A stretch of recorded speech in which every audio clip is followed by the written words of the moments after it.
आज इकोनॉमी का लेक्चर 2 है और ये इकोनॉमी इस मामले में खास है कि बजट, इकोनॉमिक सर्वे और पीवाईक्यू को ध्यान में रखते हुए कंटेंट तैयार करते हैं टॉपिक वाइज, और उसके बाद में आपको उन पे लेक्चर लेते हैं। फिर उन्हीं लेक्चर पर आधारित प्रश्न होते हैं जिसमें बहुत सारा करंट अफेयर भी होता है, ताकि आपको अलग से कुछ ना पढ़ना पड़े। तो इसीलिए कहा गया बजट और सर्वे के सारे कंप्लीट इकोनॉमी की सीरीज। इसमें आज दूसरा लेक्चर है। टॉपिक आपको दिखाता हूँ क्या क्या है और फिर पढ़ते हैं। पहला लेक्चर हो गया, उस पर सारे क्वेश्चंस भी हो गए और आपने टेस्ट भी दे दिया। दूसरा जो लेक्चर है वो लेक्चर है, अब देखो टॉपिक वाइज हो रहा है ना। पहला ओवरव्यू ऑफ इंडियन इकोनॉमी हो गया, उसके बाद आज हम पढ़ेंगे nature of Indian economy, GDP, GNP, GVA, NNP, ये सब जो भी क्वेश्चन पूछता है एग्जाम में। एग्रीकल्चर सेक्टर से कुछ एमएसपी वगैरह, प्राइमरी सेकेंडरी टर्सरी सेक्टर, ठीक। फिर बाद में ऐसे हम इन टॉपिक को पढ़ेंगे, फिर यूपी का बजट पढ़ेंगे, फिर एक्सटर्नल सेक्टर पढ़ेंगे, इकोनॉमी हम खत्म कर देंगे अगली 4 लेक्चर्स में। तो आज बेसिकली इन टॉपिक्स पे हम बात करने वाले हैं, ठीक मित्रों। अब नेचर ऑफ इंडियन इकोनॉमी, इन पे आए हुए प्रश्नों को दिखाता हूँ, फिर उसके बाद में कंटेंट पढ़ते हैं और फिर हम क्वेश्चन सॉल्व करेंगे। क्या कहता है, यूपी पीसीएस 2024 का यह प्रश्न है, ठीक, ताजा ताजा। आर्थिक समृद्धि के संदर्भ में निम्नलिखित में से कौन सा कथन सही है? In context of Indian economic growth which of the following statement correct? भारतीय अर्थव्यवस्था एक अंडर डेवलप्ड इकोनॉमी है, कह रहा है। फिर कह रहा है कि Indian economy is mixed economy. फिर कह रहा है कि James Keynes is the father of economy, ठीक। अब ये जो सवाल है, इनमें से आपको सही चुनना है, ठीक। अगर आप देखेंगे बेसिकली तो इंडिया एक डेवलपिंग इकोनॉमी है, ठीक। भारत एक मिक्स्ड इकोनॉमी है। अब मिक्स्ड इकोनॉमी क्या होता है, कैपिटलिस्ट इकोनॉमी क्या होती है, और आपका सोशलिस्ट इकोनॉमी क्या होती है। आजकल सोशलिस्ट इकोनॉमी जैसा कॉन्सेप्ट लगभग पूरी दुनिया से खत्म हो गया है। यूएसएसआर के पतन के बाद चीन जैसे सोशलिस्ट इकोनॉमी भी अब यूएसएसआर जैसे सोशलिस्ट इकोनॉमी भी अब कैपिटलिस्ट इकोनॉमी में कन्वर्ट हो गई है। तो हम ये सब देखेंगे। क्वेश्चन में दम नहीं था, आप आराम से एलिमिनेट कर सकते थे, ठीक। एक क्वेश्चन ये था जो कल ही दिखाया था कि आर्थिक विकास के लिए क्या क्या जरूरी है। एक क्वेश्चन इन्फ्लेशन पे पूछा है और कि कौन जारी करता है, प्राइस इंडेक्स वगैरह। एक क्वेश्चन $5 ट्रिलियन का ही टारगेट पूछा है। ये क्वेश्चन पूछा है 2020 के सवाल में, जो करंट अफेयर डोमिनेटेड है। बाद में कराएंगे इसको सॉल्व, बस खाली देख लो। पीवाईक्यू सॉल्व करने के पहले आप कंटेंट पढ़ें तो ज़्यादा ठीक रहेगा। और उसके बाद अल्प विकसित अर्थव्यवस्था की सामान्य विशेषता, यानी अंडर डेवलप्ड इकोनॉमी की क्या कैरेक्टरिस्टिक होती हैं, ठीक है। दिया हुआ है per capita income, capital formation, लो डिपेंडेंसी रेशियो, ये सब दिया हुआ है। अभी जैसे हम कंटेंट पढ़ लेंगे सब सवाल आप अपने आप सॉल्व कर पाओगे, कोई तो समस्या होगी नहीं आपको। कह रहा है कि इंडियन इकोनॉमी की क्या क्या विशेषता है जो उसको डेवलपिंग इकोनॉमी बनाती है। इतना दिया हुआ है, 2017 का सवाल है, अच्छा सवाल है, ठीक है मित्रों। अब आइए देखते हैं।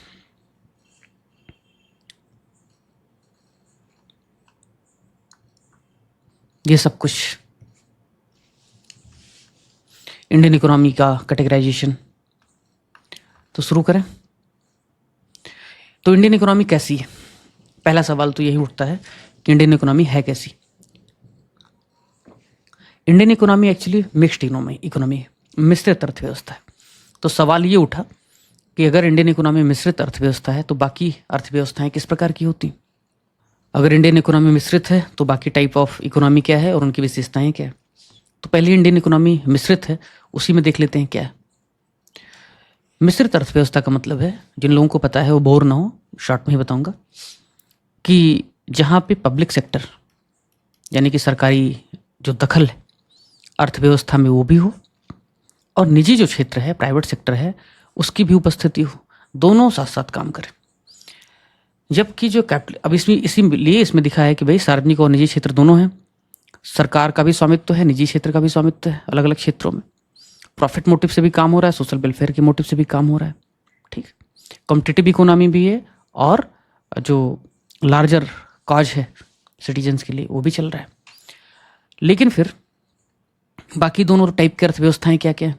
तो पहला है कैपिटलिस्ट इकोनॉमी, जिसको पूंजीवादी या मुक्त बाजार अर्थव्यवस्था भी बोलते हैं। यानी संसाधन जो रिसोर्सेस हैं उनका कंट्रोल प्राइवेट इंडिविजुअल के पास होता है, कंपनीज के पास होता है, गवर्नमेंट इंटरवेंशन नहीं करती। पूंजीवादी अर्थव्यवस्था के लिए एक लाइन कही जाती है, there is no business in business. Government का कोई बिजनेस नहीं है बिजनेस में। गवर्नमेंट सिर्फ रेगुलेट कर सकती है, गवर्नमेंट सिर्फ हेल्प कर सकती है, गवर्नमेंट बिजनेस में इन्वॉल्व नहीं होती। पूंजीवादी अर्थव्यवस्था में प्रॉफिट मोटिव की वजह से लोग काम करते हैं, इसलिए कंपटीशन बहुत ज़्यादा होता है, इसलिए बहुत अच्छी कॉम्पिटिटिवनेस डेवलप हो पाती है और मार्केट जो है बहुत एफिशिएंट होता है, मार्केट बहुत डेवलप्ड होता है। भारत में ऐसी स्थिति शुरुआत में नहीं थी। Prices are set by demand and supply. जिस चीज़ की ज़्यादा डिमांड होगी उसका प्रोडक्शन ज़्यादा होगा, सप्लाई उस हिसाब से इंश्योर की जाएगी।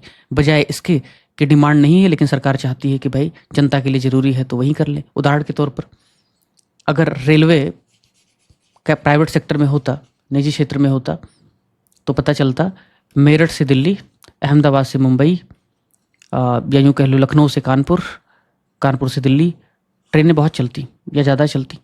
लेकिन वहीं इंटीरियर एरियाज में बस्ती से बरेली ऐसे नहीं चलती ट्रेनें, क्योंकि वहाँ पे उनका ज़्यादा प्रॉफिट नहीं था, किराया ज़्यादा बढ़ा नहीं सकते थे, गरीब लोग चलते, फर्स्ट एसी सेकंड एसी ज़्यादा चलता नहीं उनका, स्लीपर और जनरल कोच लगाना पड़ता और उसमें फिर उनको कॉस्ट बेनिफिट रेशियो होता नहीं। तो प्राइवेट सेक्टर में डिमांड सप्लाई इस आधार पे होती है कि भाई प्रॉफिट कहाँ पे ज़्यादा है, ठीक। इसलिए प्राइवेट सेक्टर के साथ साथ पब्लिक सेक्टर का भी होना जरूरी है, ताकि जो वेलफेयर मोटिव है वो भी इंश्योर किया जा सके। चूँकि इंडिया एक वेलफेयर कंट्री है, एक डेमोक्रेटिक कंट्री है, जहाँ पे जनता के हित में ही राष्ट्र का हित है। दूसरा है सोशलिस्ट इकोनॉमी, जहाँ पे सभी संसाधनों का स्वामित्व और नियंत्रण किसके पास होता है, गवर्नमेंट के पास होता है। तो ये बेसिक डिफरेंस हो गया। अब हम पढ़ना शुरू करेंगे इसमें इस टॉपिक पे। क्या क्या प्रश्न है आपने देखा ही, आर में पूछा है इंडियन इकोनॉमी किस टाइप की है, उसके पहले भी कुछ सवाल है। तो हम कंटेंट इसमें जो पढ़ेंगे वो क्या पढ़ेंगे कि इंडियन इकोनॉमी मिक्स्ड क्यों। अब इस पे जो सवाल बन सकता है वो बन सकता है कि किस सेक्टर का क्या कंट्रीब्यूशन है, कौन सा सेक्टर कितना कंट्रीब्यूट करता है। तो उसको सेपरेटली पढ़ेंगे प्राइमरी सेकेंडरी टर्सरी सेक्टर में, जो भी इकोनॉमिक सर्वे या करंट अफेयर में जो कवर किया गया है। अभी यहाँ पे देखते हैं कि इंडियन इकोनॉमी मिक्स्ड क्यों है। ये इकोनॉमिक सर्वे का डेटा है कि भाई ये दो एग्रीकल्चर एलाइड एक्टिविटीज आप देख रहे हैं, माइनिंग और क्वेरिंग देख रहे हैं, मैन्युफैक्चरिंग देख रहे हैं, इलेक्ट्रिसिटी गैस ये सब देख रहे हैं, कम्युनिटी सोशल डेवलपमेंट ये सब देख रहे हैं। इसमें प्राइवेट सेक्टर का और पब्लिक सेक्टर का कितना इन्वॉल्वमेंट है। आप देखिए मैन्युफैक्चरिंग देखिए, इतना कर रहा है पब्लिक सेक्टर कंट्रीब्यूट, इतना कर रहा है प्राइवेट सेक्टर। एग्रीकल्चर चूँकि मोस्टली प्राइवेट स्फेयर में ही आता है, पब्लिक में बहुत कम आता है। गांजा वगैरह या बाकी जो मेडिसिनल प्रॉपर्टी वाली चीज़ें हैं या प्रतिबंधित चीज़ें हैं उनको सरकार भले उगाती है, अदरवाइज सब प्राइवेट सेक्टर में काम कर रहे हैं। ऐसे फाइनेंस, इंश्योरेंस, रियल इस्टेट आप देख लीजिए, इतना आता है पब्लिक सेक्टर में, उसमें जो पब्लिक सेक्टर की कंपनीज है, और बाकी सब क्या आता है प्राइवेट सेक्टर में। तो इसलिए इंडियन इकोनॉमी को हम मिक्स्ड इकोनॉमी बोलते हैं, ठीक। अब खुली अर्थव्यवस्था क्या है, ओपन इकोनॉमी क्या है। सिंपल सी बात है कि 1991 के पहले इंडिया को क्लोज्ड इकोनॉमी या बंद अर्थव्यवस्था कहा जाता था। और वो बंद, अब ये जो बेसिक बातें बता रहा हूँ, इसी पे सवाल बहुत, जो स्टैटिक प्रश्न है वो बहुत सिंपल पूछता है यूपीपीसीएस, बहुत आसान, बहुत सीधा। वो आपको अंबर बॉक्स में फिर वो कंडीशन नहीं पूछेगा, फिर वो दोहा राउंड की वार्ताओं में क्या क्या प्रोविजंस हैं, किस तरीके से गाट और डब्ल्यूटीओ के बीच में ट्रांजिशन हुआ, उस पर सवाल नहीं पूछेगा। वो सिंपल पूछेगा भाई दोहा राउंड का वार्ता किससे रिलेटेड है, डब्ल्यूटीओ क्या है, गाट के। तो जो बेसिक सवाल है इसलिए उस पर बेसिक पढ़ा रहे हैं, बहुत डिटेल में बात करेंगे नहीं, चूँकि ऑलरेडी वो मेंस वगैरह में एनालिटिकल तरीके से कवर होता ही होता है। रही बात 1991 के पहले की अर्थव्यवस्था, वो बंद अर्थव्यवस्था या क्लोज्ड इकोनॉमी कहलाती थी। उसके बाद की जो अर्थव्यवस्था है वो फ्री इकोनॉमी कहला रही है। क्यों ऐसा हुआ? क्योंकि भारत ने एलपीजी रिफॉर्म किया, लिबरलाइजेशन, प्राइवेटाइजेशन, ग्लोबलाइजेशन। आपने मेंस में पढ़ा था कि भाई इसका क्या क्या प्रभाव पड़ा, ट्रेड पर क्या प्रभाव पड़ा, इकोनॉमी पर क्या प्रभाव पड़ा, सर्विसेज पे क्या प्रभाव पड़ा, इन्वेस्टमेंट पे क्या प्रभाव पड़ा, इंडिया के सोशल डेवलपमेंट पे क्या प्रभाव पड़ा, जेंडर पे क्या प्रभाव पड़ा, इक्वलिटी पे क्या प्रभाव पड़ा, एगलिटेरियन सोसाइटी पे क्या प्रभाव पड़ा, वो सब पढ़ चुके हैं ऑलरेडी। लेकिन यहाँ पे जो इंपॉर्टेंट है वो ये है कि ऐसा क्या हो गया 1991 एंड ऑनवर्ड कि इंडिया एक ओपन इकोनॉमी कहलाई। तो ऐसा हुआ ये कि भारत ने क्या किया, अधिकतर चीज़ों के लिए लाइसेंस लेने की अनुमति खत्म कर दी। लाइसेंस लेना नहीं, आप चाहो जहाँ चाहो आप फैक्ट्री लगा सकते हो, कंपनी लगा सकते हो। इंपोर्ट एक्सपोर्ट को रेगुलेट करना इंडिया ने कम कर दिया। ऐसा नहीं है कि कोई चीज़ इंडिया को लग रहा है कि नहीं ये नॉन प्रोडक्टिव है तो उसका इंपोर्ट प्रतिबंधित कर दे, उस पर कुछ टैक्स ज़्यादा लगा देगी क्योंकि उसकी एक्सटर्नलिटी या उसका प्रभाव बहुत अच्छा नहीं पड़ता है अर्थव्यवस्था और समाज के लिए, लेकिन उसको प्रतिबंधित नहीं करेगी इंडिया, या उसको कोटा सिस्टम नहीं करेगी कि इससे ज़्यादा मंगा नहीं सकते, ठीक। दूसरा, कोई भी फ्रीली अपने कैपिटल एसेट को, अपनी पूंजीगत संपत्तियों को खरीद सकता है, कैपिटल मार्केट में बेच सकता है, कोई दिक्कत नहीं। आप देख ही रहे हैं शेयर ट्रेडिंग वगैरह चल ही रहा है। तो अर्थव्यवस्था के सभी क्षेत्रों में, अधिकांश क्षेत्रों पे प्रतिबंधों को समाप्त कर दिया गया, लाइसेंस राज और रेगुलेशन को कम कर दिया गया, लगभग खत्म कर दिया गया, और पूरी दुनिया के साथ ट्रेड को हमने ओपन कर दिया। ठीक, अनटिल अनलेस कोई नेशनल इमरजेंसी या नेशनल सिक्योरिटी का इश्यू ना हो, जैसे कि पाकिस्तान, जिनके साथ हमने व्यापार को रेगुलेट किया है, प्रतिबंधित किया है। ठीक, अब इंडिया ने ऐसा क्यों किया होगा? आज ही इंडियन एक्सप्रेस में इनका बालाकृष्णन का आर्टिकल आया, global free market is a myth. और दोपहर में जब मैंने इस आर्टिकल को पढ़ा, बहुत क्या भाई, तो 9 अगस्त के इस आर्टिकल में हम global free market is a myth पे बात करेंगे आधा मिनट। लेकिन उसके पहले हम बात कर रहे थे कि इंडिया ने अपनी इकोनॉमी को पूरी दुनिया के साथ कनेक्ट कर दिया और रेगुलेशन ना के बराबर रह गया, लाइसेंस राज खत्म हो गया, तो इसे कहा गया फ्री इकोनॉमी। इसका उद्देश्य क्या था? इसका उद्देश्य ये था कि जो इन्वेस्टमेंट है वो ज़्यादा आ सके, फॉरेन करेंसी है वो ज़्यादा आ सके, एफडीआई ज़्यादा आ सके, टेक्नोलॉजी ज़्यादा आ सके, और इसकी वजह से जो हमारा मार्केट है या जो हमारी जो इंडस्ट्रियल एक्टिविटी है वो बढ़ सके, सप्लाई चेन में हम ज़्यादा कनेक्ट हो सकें, दुनिया के साथ हम ज़्यादा ट्रेड कर सकें, तो हमारी अर्थव्यवस्था और बढ़े। इसका फ़ायदा हुआ, ठीक ठाक फ़ायदा हुआ इंडिया को। लेकिन समस्या दूसरी, राइटर ने जो लिखा वो बहुत ही ज़्यादा रिलेवेंट है। राइटर ने जो लिखा उसमें कुछ पॉइंट जो मैंने हाईलाइट किए हैं, आपकी प्रीलिम की और मेंस के समझ के हिसाब से काफ़ी ज़रूरी है। राइटर कहते हैं कि अमेरिका का जो एटीट्यूड है यूएस का, वो है एक्सेप्शनलिज्म का, यानी वो समझता है कि हम दुनिया के दादा हैं और हमारे हिसाब से दुनिया चलनी चाहिए।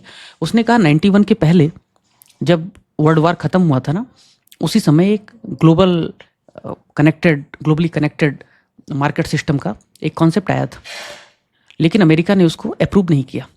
और जब अमेरिका ने उसको अप्रूव नहीं किया, इसकी वजह से कोई ऐसी मजबूत संस्था बन नहीं पाई थी, क्योंकि अमेरिका को लगा था अगर दुनिया भर सारा ट्रेड करेगी तो हमारा अमेरिका का माल उस लिहाज से कम्पिटिटिव नहीं रह जाएगा।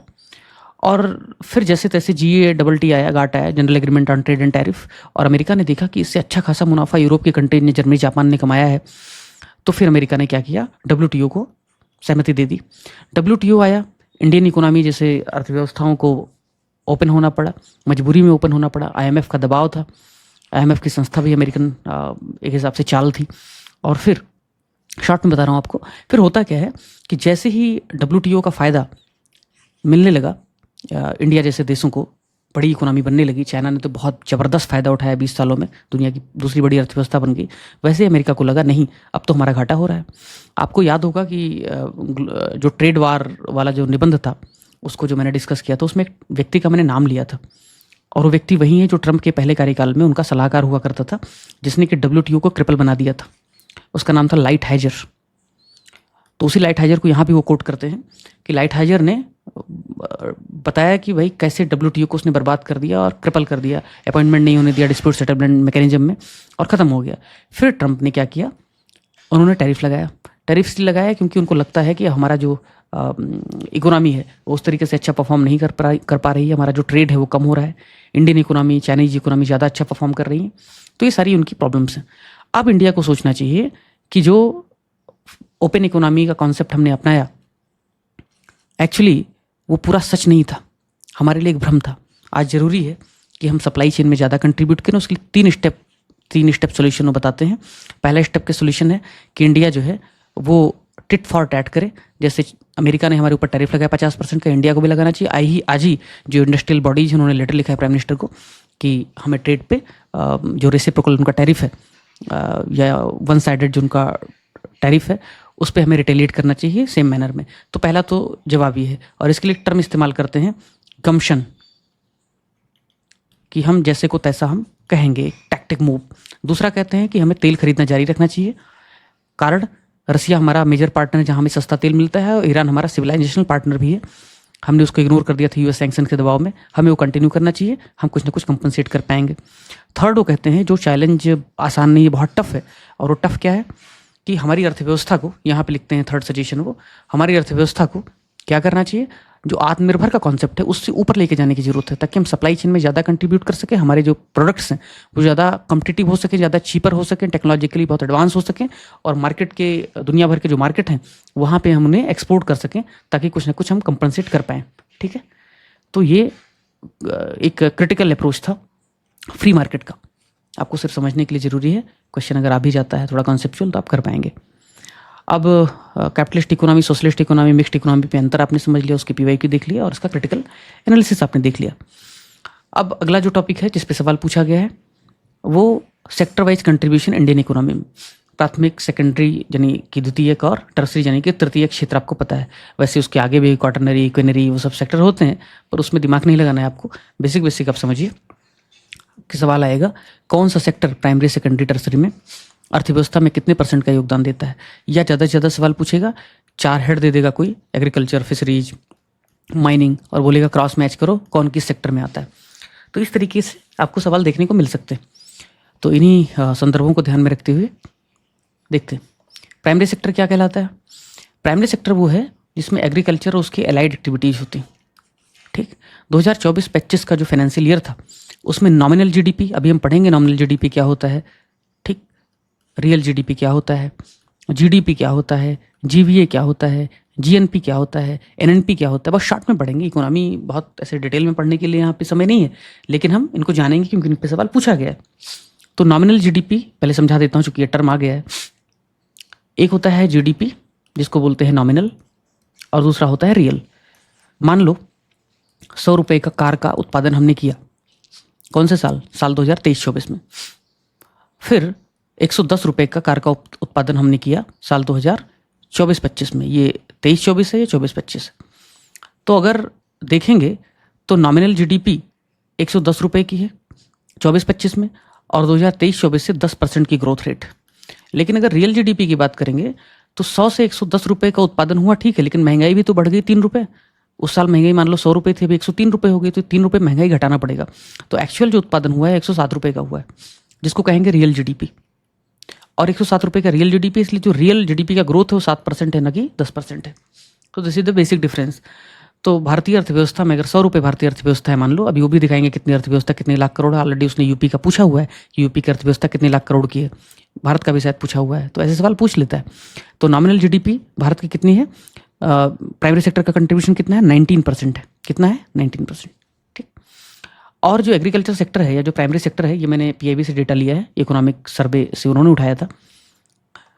उसमें अगर आप देखेंगे तो जो आपका प्राइमरी सेक्टर है उसका जो कंट्रीब्यूशन है, जिसमें एग्रीकल्चर भी आता है, लाइव स्टॉक भी है, फॉरेस्ट्री है, फिशिंग है, ये सब है, वो लगभग 18% दिखा रहा है। और ऊपर कह रहा है कि 24-25 में बढ़ करके 19 पॉइंट समथिंग हो गया। लेकिन मजे की बात क्या है कि इसका जो ग्रोथ है बहुत ही कम रहा है। ये कंट्रीब्यूशन आपको जो दिख रहा है वो ग्रोथ कम होने की वजह से ज़्यादा दिख रहा है। क्यों? क्योंकि हिंदू ग्रोथ रेट का जो टर्म था वो इसीलिए था क्योंकि पूरी भारतीय अर्थव्यवस्था ही 3-4% की गति से आगे बढ़ रही थी। लेकिन जब सर्विस सेक्टर ने बूम किया, सर्विस सेक्टर बहुत ज़्यादा तेज बढ़ा आगे, उसके बावजूद भी एग्रीकल्चर सेक्टर बढ़ नहीं पाया। 4% एग्रीकल्चर सेक्टर में अगर ग्रोथ हो जाए तो बहुत एम्बिशियस थिंकिंग हो जाती है। तो उस हिसाब से देखा जाए तो एग्रीकल्चर सेक्टर में जो ग्रोथ है वो कितनी है, तो कुल मिलाकर के 4.4% या 4% के आसपास 24-25 में ग्रोथ रहा है एग्रीकल्चर सेक्टर का। 23-24 में कम था, 2.5% के आसपास था। ठीक, तो 24-25 का याद रखो, लगभग 4% के आसपास ग्रोथ। अब देखिए नॉमिनल जीडीपी और रियल जीडीपी में अंतर देख लीजिए। नॉमिनल जीडीपी क्या है, गुड्स और सर्विसेज का टोटल वैल्यू बिना इन्फ्लेशन को एडजस्ट किए। रियल जीडीपी जब इन्फ्लेशन को एडजस्ट कर लेते हैं, यानी कि जो आपकी महंगाई है वो घटा देते हैं। ठीक, उपयोग क्या होता है, जो नॉमिनल जीडीपी होती है भाई एक साल से दूसरे साल में शॉर्ट टर्म हमने ग्रोथ कितना कर लिया वो दिखाता है, तो अच्छा लगता है थोड़ा। लेकिन अगर लॉन्ग टर्म में रियलिटी दिखानी है, वास्तविकता दिखानी है, तो उसके लिए रियल जीडीपी ज़्यादा अच्छा मेजर माना जाता है। जो नॉमिनल जीडीपी है वो करंट मार्केट प्राइस पे, यानी साल 2025 में मार्केट प्राइस क्या चल रहा है, टमाटर की वैल्यू क्या है, कार की वैल्यू क्या है, कौन से प्रोडक्ट की क्या वैल्यू है, उसके हिसाब से नॉमिनल जीडीपी मेजर हो सकता है। लेकिन अगर रियल जीडीपी देखना है तो बेस ईयर प्राइस है। जैसे कि अभी बेस ईयर प्राइस कितना चल रहा है, 2011 चल रहा है। ठीक है, पहले 2003-4 था, तो उसके हिसाब से हम करेंगे तो ज़्यादा वास्तविक आंकड़ा दिखता है।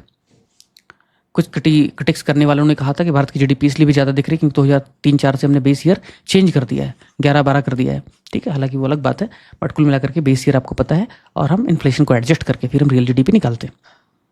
ठीक, अब देखो सर हाल ही में फिर बदला है सर शायद। एक सवाल ये भी पूछता है कि भारतीय अर्थव्यवस्था में सबसे बड़ा नियोक्ता या एम्प्लॉयर कौन है। ये सवाल आपने सुना होगा अक्सर। अब देखो भाई, ये है एग्रीकल्चर सेक्टर, ठीक है। तो 45% लोगों को, 100 में से 45 लोग एग्रीकल्चर सेक्टर में लगे। इसका मतलब ये नहीं कि एग्रीकल्चर सेक्टर में बहुत नौकरियां हैं, इसका मतलब ये सीडो एम्प्लॉयमेंट है, प्रछन्न रोजगार है एक्चुअली। तो इसके पीछे कारण क्या है कि 2 लोगों की ज़रूरत है लेकिन 8 लोग लगे, क्योंकि उनके पास और कोई काम है ही नहीं, ठीक। उसके बाद देखा जाए तो कौन है, उसके बाद है आपका ये वाला सेक्टर, ये वाला सेक्टर और ये वाला सेक्टर। ये कौन से सेक्टर हैं? ये हैं कंस्ट्रक्शन, मैन्युफैक्चरिंग और अदर सर्विसेज, ठीक है, जिनमें सबसे ज़्यादा नौकरियां उसके बाद में दिखाई देती हैं, और जो एक्चुअली हैं टेक्सटाइल जैसे क्षेत्र, ठीक। आप सेकेंडरी सेक्टर की बात कर लेते हैं। सेकेंडरी सेक्टर का जो कंट्रीब्यूशन है इकोनॉमी में वो कितना है मित्र? वो है 25%। सेकेंडरी सेक्टर में ग्रोथ रेट 6% के आसपास। टर्सरी सेक्टर की बात कीजिए, जिसे सेवा क्षेत्र या सर्विस सेक्टर कहते हैं। आपको बताया ही था कि भारत और चीन में अंतर यह है कि भारत में प्राइमरी सेक्टर से सीधा टर्सरी सेक्टर में इंडिया ने जंप किया, जबकि चीन ने प्राइमरी सेक्टर से सेकेंडरी सेक्टर, सेकेंडरी से टर्सरी में। कारण, चीन में खेती का जो सरप्लस था, सरकार ने, प्राइवेट पर्सन ने मिल करके उसको इंडस्ट्रीज में इन्वेस्ट किया, जिसकी वजह से वहाँ इंडस्ट्री बहुत ज़बरदस्त हो गई और स्केल ऑफ इकोनॉमी हुआ, जिसकी वजह से चाइना पूरी दुनिया का प्रोडक्शन हाउस कहलाता है। सप्लाई चेन में उसका कंट्रीब्यूशन बहुत ज़्यादा है। आप देख लो रेयर अर्थ मेटल पे ही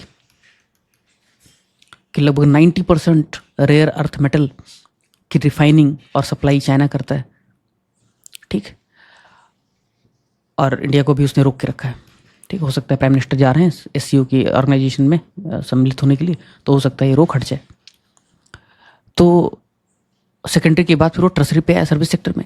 इंडिया में क्या था कि ज़मींदारों ने क्या किया, अय्याशी की, और जो पैसे थे उनको ठीक से वाइजली इन्वेस्ट नहीं किया।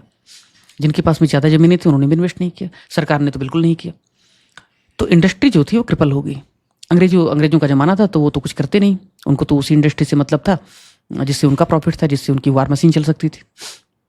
तो सेकेंडरी को पूरी तरीके से इग्नोर कर दिया गया। कुछ स्वदेशी क्षेत्र में इंडस्ट्री लगाई गई, लेकिन वो बहुत ज़्यादा, उनका स्केल बहुत बढ़ नहीं पाया। सीधे सर्विस सेक्टर में क्यों? पॉपुलेशन बहुत ज़्यादा थी, टेकी बहुत ज़्यादा लोग थे, पढ़े लिखे लोग थे, एक बड़ा पोल आया ह्यूमन रिसोर्स का, जिसकी वजह से टर्सरी सेक्टर में हम जम कर गए।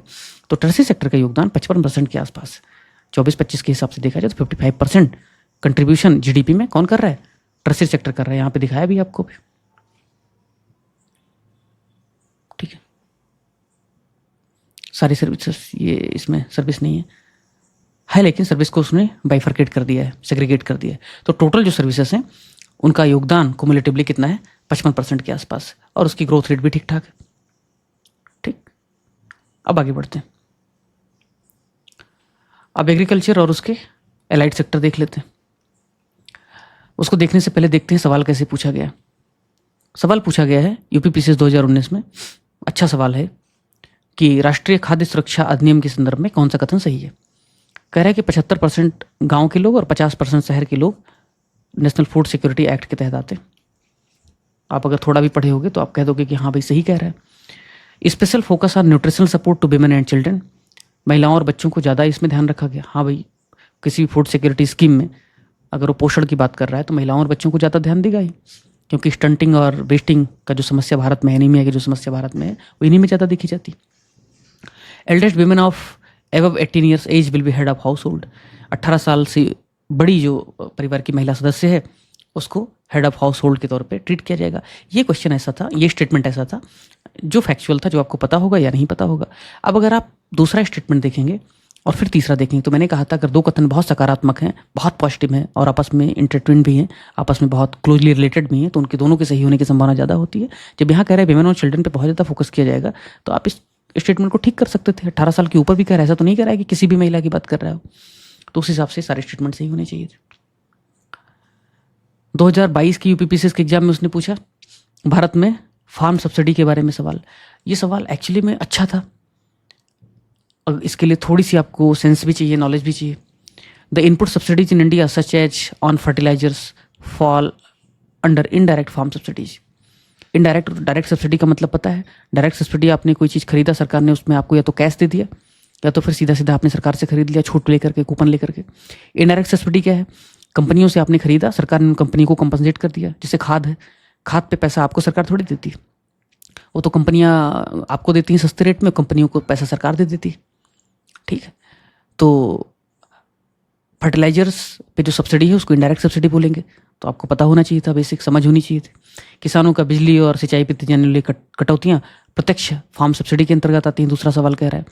अब आप मुझे बताओ कि reduction in power and irrigation bills offered to farmers fall under direct farm subsidy. अब मुझे बताओ आप कि जब हम बिजली उपभोग करते हैं और हमारा बिजली का बिल कम आता है तो क्या सरकार हमारा बिजली का बिल माफ़ करती है या डिस्कॉम की देती है? डिस्कॉम को देगी। तीसरा, WTO की बात कर रहा है कि WTO कहता है कि डायरेक्ट फार्म सब्सिडी तो आप दे सकते हो लेकिन इनडायरेक्ट नहीं दे सकते हो। अरे भाई, ठीक। तो इसका जो स्टेटमेंट का आंसर है 1 और 4 है। दूसरा स्टेटमेंट भी गलत है, आपको पता है। डिस्कॉम को देगा, आपको थोड़े देगा। WTO ऐसा कोई प्रोविजन नहीं करता है कि डायरेक्ट पे दे सकते हो, इनडायरेक्ट पे नहीं दे सकते हो।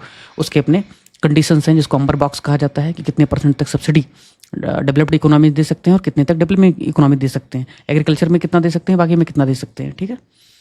तो ये सब है। और भारत में जो सब्सिडियां हैं वो सब इनडायरेक्ट किस्म की है, न कि डायरेक्ट किस्म की। कृषि उत्पादकता में वृद्धि किस तरीके से है उस पर देख लेते हैं। तो देखो भाई, ये अगर पूछे कि 2024-25 में कितना उत्पादन किया गया तो कितना उत्पादन किया गया, यहाँ पे डेटा दिया हुआ है। साल 2024-25 में 3539 लाख मीट्रिक टन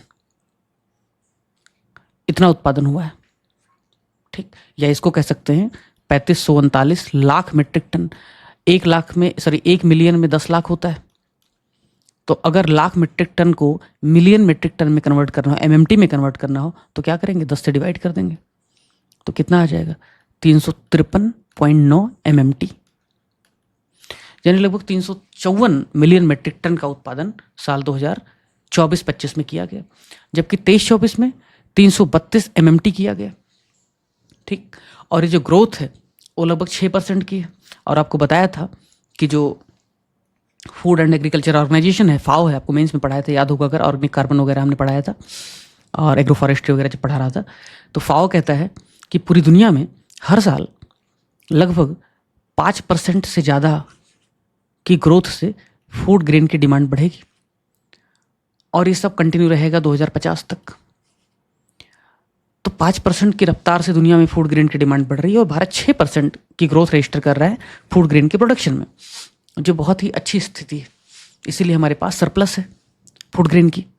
ये स्थिति अगर नहीं रहेगी तो इंडिया को दिक्कत हो जाएगा, क्योंकि इंडिया में डिमांड इसकी और ज़्यादा है। मिडिल क्लास लगातार बढ़ रहा है, उपभोग उसके बढ़ रहे हैं। अब सिर्फ वो दाल चावल नहीं खाता, अब उसको शाम को पिज्ज़ा भी चाहिए, रात में सोने से पहले उसको और भी सब चॉकलेट्स के ये चाहिए वो चाहिए। तो इसकी वजह से हमें प्रोडक्शन बढ़ाना पड़ेगा। तो ये प्रोडक्शन का डेटा हो गया, ठीक। अब जो नया डेटा आया है वो आया है क्या? 2025-26 के लिए कृषि मंत्रालय को 1.37 लाख करोड़ का बजट आवंटित किया गया। अगर आपको पता होगा तो 2023-24 में इस तरीके से उसने सवाल पूछा था, कौन से सेक्टर को, कौन से डिपार्टमेंट को कितना बजट अनाउंस किया गया। आपको याद है 2024 में जो मैंने पढ़ाया था बजट सर्वे के सारे कंप्लीट इकोनॉमी, वो आपने देखा है वीडियो? उसमें शायद पहला या दूसरा ही सवाल है। तो कृषि और किसान मंत्रालय को 1.37 लाख करोड़ का बजट आवंटित किया गया, ठीक है।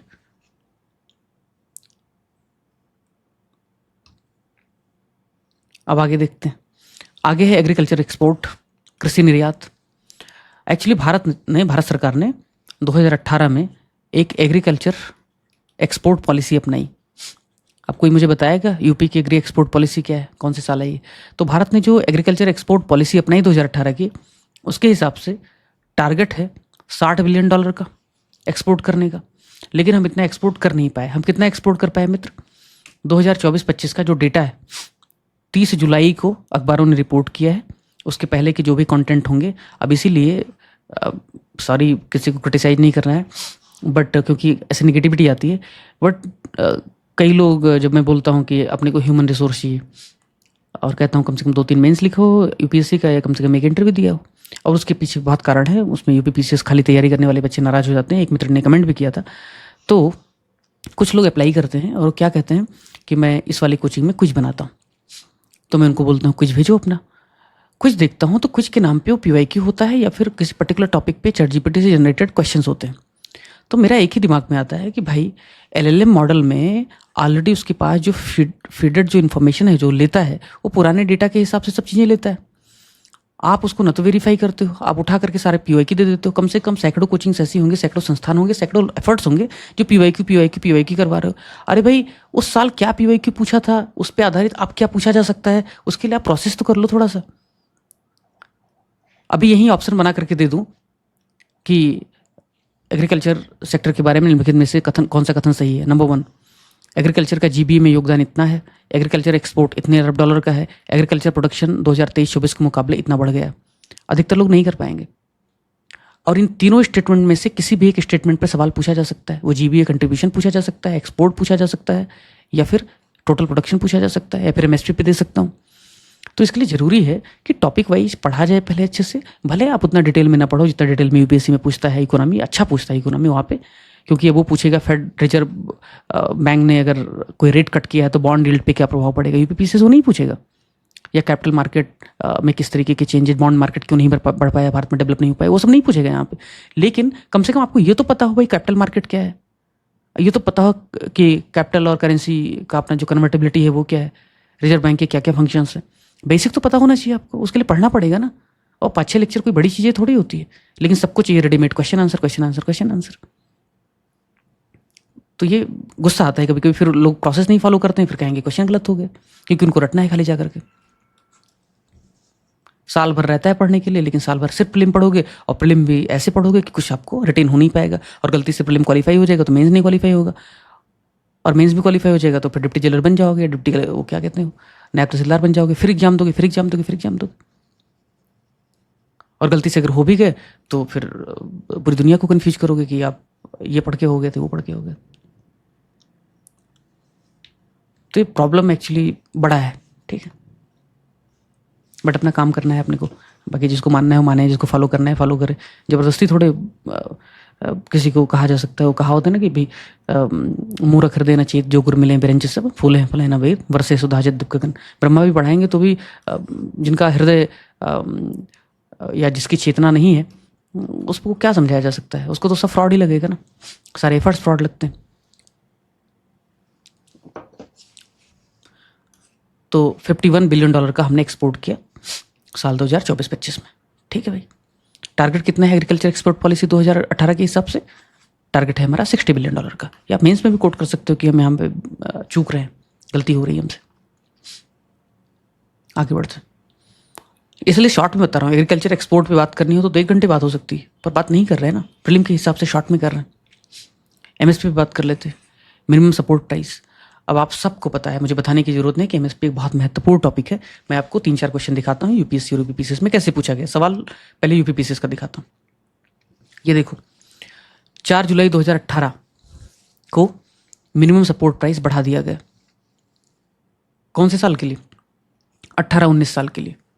किसके लिए? पैडी के लिए। कितना कर दिया गया? ये है आपका सवाल। 2018 में पूछा है या 19 में पूछा है, देख लेना एक बार। अब ये सवाल पूछा, उसके पहले बता दूं भाई कि एमएसपी क्या होता है, एमएसपी क्यों जारी किया जाता है, किसके लिए जारी किया जाता है, इसके फायदे नुकसान शॉर्ट में, ताकि आपको एमएसपी पे कुछ भी पूछे तो आप कर पाओ। एक दूसरा सवाल भी देखो यूपीएससी का। 2020 यूपीएससी ने पूछा कि in case of all cereals, pulses and oil seeds, the procurement at MSP is unlimited in any state union territory of India। कह रहा है दाल जो हो गई, या जो अनाज हो गए, या जो तिलहन वाली फसलें हो गई, इन पे जो एमएसपी पे जो खरीद है, मिनिमम सपोर्ट प्राइस पे जो खरीद है, वो अनलिमिटेड है। यानी कितना भी आप प्रोडक्शन करो सब एमएसपी पे खरीद लिया जाएगा। पहली चीज़ तो ऐसे एक्सट्रीम स्टेटमेंट से आप बचिए। और थोड़ा बहुत भी न्यूज़पेपर पढ़ते हो तो डिमांड है किसान ऑर्गेनाइजेशन की कि ओपन प्रोक्योरमेंट होनी चाहिए, अनएंडेड प्रोक्योरमेंट होनी चाहिए, लाइक पैडी एंड व्हीट। दूसरा स्टेटमेंट क्या कह रहा है? In the case of cereals and pulses, the MSP is fixed in any state duty at a level to which the market price will never rise। कह रहा है MSP इतने level पे फिक्स कर दिया जाता है कि जहाँ पे कभी मार्केट प्राइस पहुंच ही नहीं पाएगा। यानी मार्केट प्राइस हमेशा नीचे रहेगा, एमएसपी हमेशा ऊपर रहेगा। तो क्या बकवास कर रहा है, दोनों गलत होगा, पढ़ाएंगे भी। 2023 का सवाल यूपीएससी का। The government of India provides minimum support price for niger seed.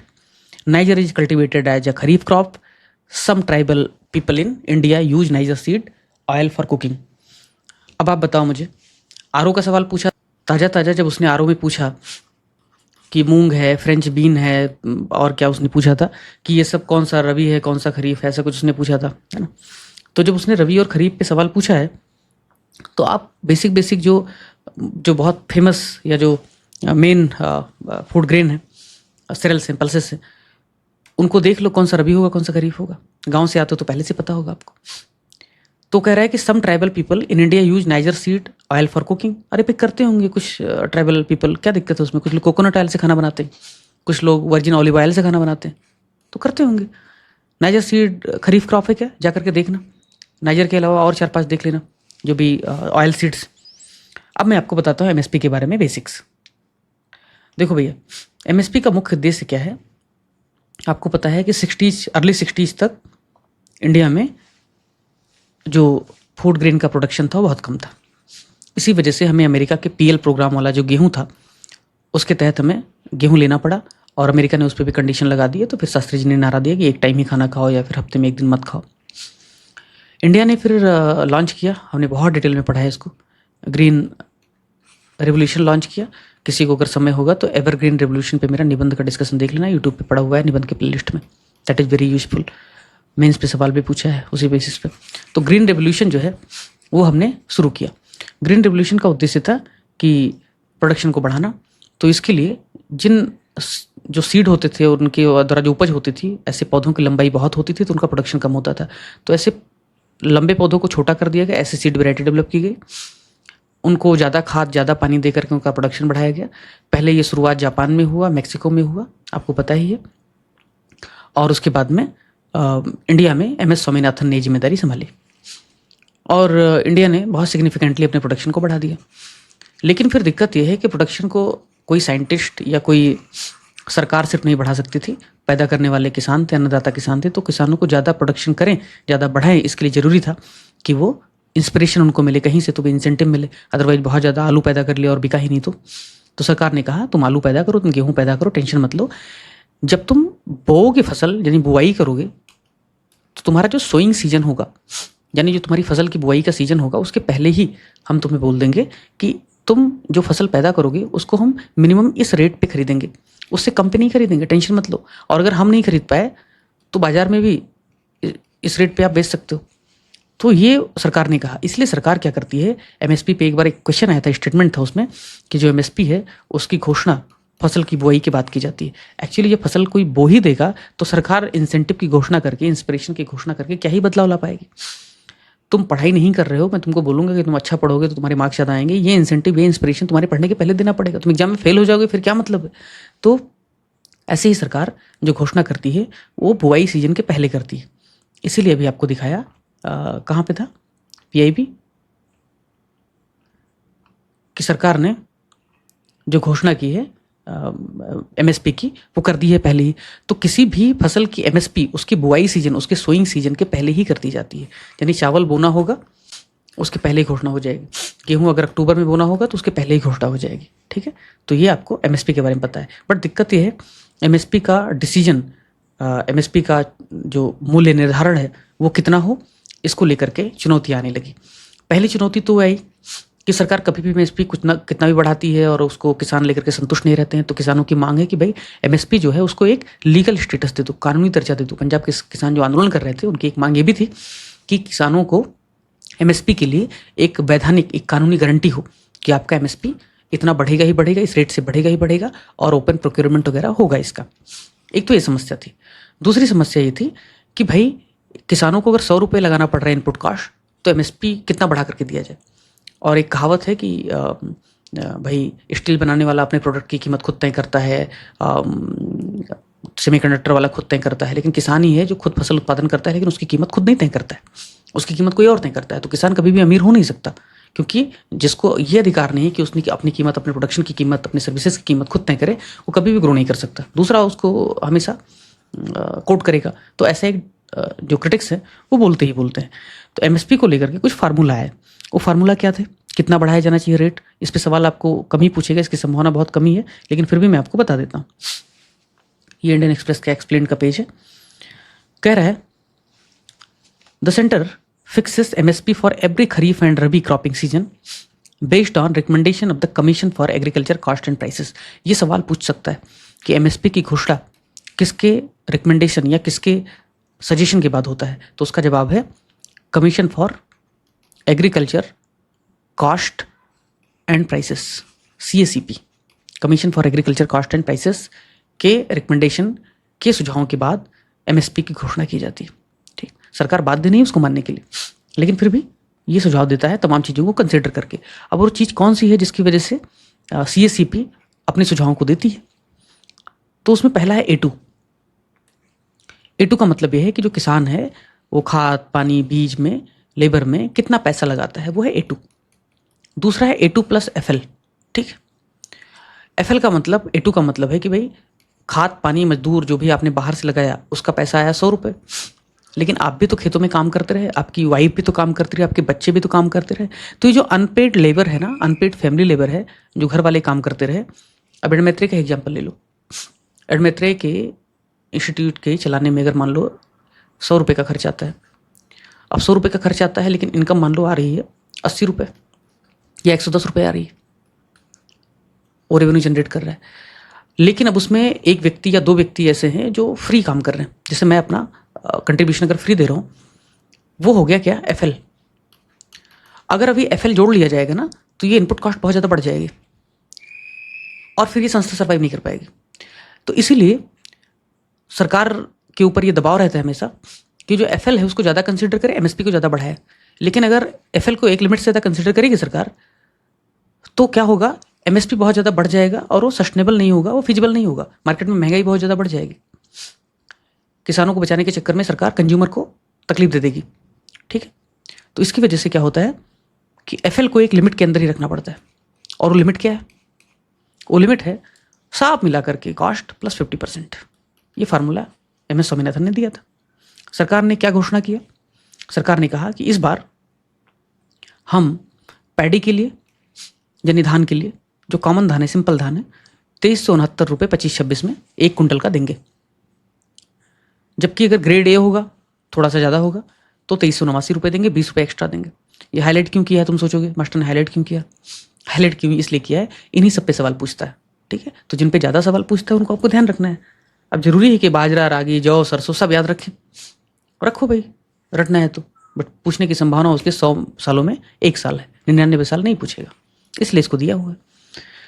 और ध्यान रखना, अगर पूछ ले पैडी ग्रेड A और आपको ध्यान न रहे, 2369 हो, 2389 हो, ध्यान रखना पिछले 4-5 सालों से मैं मॉनिटर कर रहा हूँ, 15-20 रुपये का डिफरेंस आता है, जनरली 20 रुपये का डिफरेंस आता है दोनों में, और हर बार यही होता है। तो इसको मार्क कर देना। ऐसे मक्का है। अब देखो एक चीज़ और, अगर थोड़ा सा तुम ध्यान लगाओगे, कंसंट्रेशन के पास साथ पढ़ोगे तो अच्छा रहेगा। ये MSP जो है वो खरीफ क्रॉप के लिए, कौन से सीजन 2025-26, तो कॉमन सेंस अगर यूज करोगे तो तुम्हारा खरीफ क्रॉप भी यूज हो जाएगा, तैयार हो जाएगा। बस एक बार देख लेना है। खरीफ में क्या आता है, धान आता है, ज्वार आता है, बाजरा आता है, रागी आता है, मक्का आता है, तूर आता है, मूंग आता है, उड़द आता है, ग्राउंडनट आता है, सनफ्लावर आता है, सोयाबीन आता है, सीसम आता है, नाइजर सीड। आप देखो नाइजर सीड है ना, क्या सवाल पूछा था UPSC ने, देखो यहाँ पे, बोलो क्या सवाल पूछा था, niger is cultivated as a kharif crop. तो स्टेटमेंट सही होगा गलत होगा, सही होगा ना। तो पैडी पे कितना मिल गया, 2369 और 2389। मक्के पे 2400 रुपये, 1 कुंटल मक्के की कीमत कितनी है, 2400 रुपये। तूर या अरहर जिसे बोलते हैं, महाराष्ट्र वगैरह में तूर बोलते हैं, 8000 रुपये कुंटल। मूंग 8768 रुपये। अब मूंग और तूर में मूंग ज़्यादा महंगा होगा यार, क्योंकि जिसका प्रोडक्शन कम, वो ज़्यादा महंगा होगा, डिमांड सप्लाई मैच नहीं हो पाएगा। सनफ्लावर सीड जिस पे पूछने जाने की संभावना ठीक ठाक है, वो है 7721 रुपये। नाइजर सीड 9500 रुपये।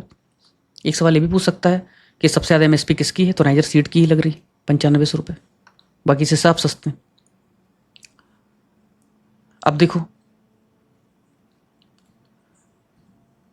25-26 जो सीजन है उसके लिए MSP देखो, खरीफ के बाद रबी क्रॉप के लिए, तो मार्केटिंग सीजन 25-26, उसके लिए रबी क्रॉप के लिए क्या MSP, गेहूं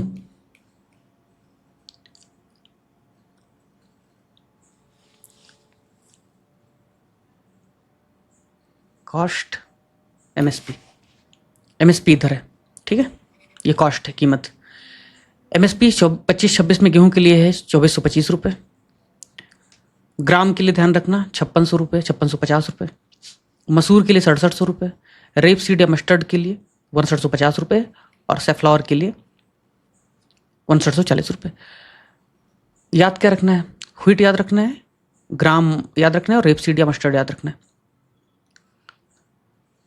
ये सारे रबी क्रॉप हैं, स्टेटमेंट बना के पूछ सकता है या क्रॉस मैच लगवा सकता है, हालांकि हम आपको क्वेश्चन में दे ही देंगे, तो ध्यान रखो। जो रबी क्रॉप्स हैं वो क्या हैं? व्हीट है, बार्ले है, ग्राम है, मसूर है, जिनको लेंटिल भी कहते हैं, रेप सीड, मस्टर्ड है, सेफ्लावर है, ये सब क्या है? रबी क्रॉप। ठीक, तो एमएसपी वाला जो टॉपिक है आप कर पाओगे। अब कुछ थोड़ा और सवाल पूछ ले एप्लीकेशन बेस्ड नहीं, थोड़ा एलाइड सेक्टर से, कि एमएस स्वामीनाथन की जो कमेटी है वो एमएसपी के लिए है? हाँ बिल्कुल है। अशोक दलबई कमेटी जो है वो एग्रीकल्चर में रिफॉर्म और एमएसपी से जुड़ा हुआ है? हाँ बिल्कुल है। अगर पूछे एमएस स्वामीनाथन की जो मूल रिपोर्ट है, एक्चुअल जो उनकी रिकमेंडेशन है वो क्या है, तो रिकमेंडेशन है C2 + 50%, यानी सभी प्रकार के कॉस्ट को जोड़ लिया जाए, सभी प्रकार के कॉस्ट को, उसमें खाद, पानी, बिजली सब है, पेड लेबर भी शामिल है, अनपेड लेबर भी शामिल है, सब कुछ, और फिर उसका 50% ज़्यादा दिया जाए किसानों को।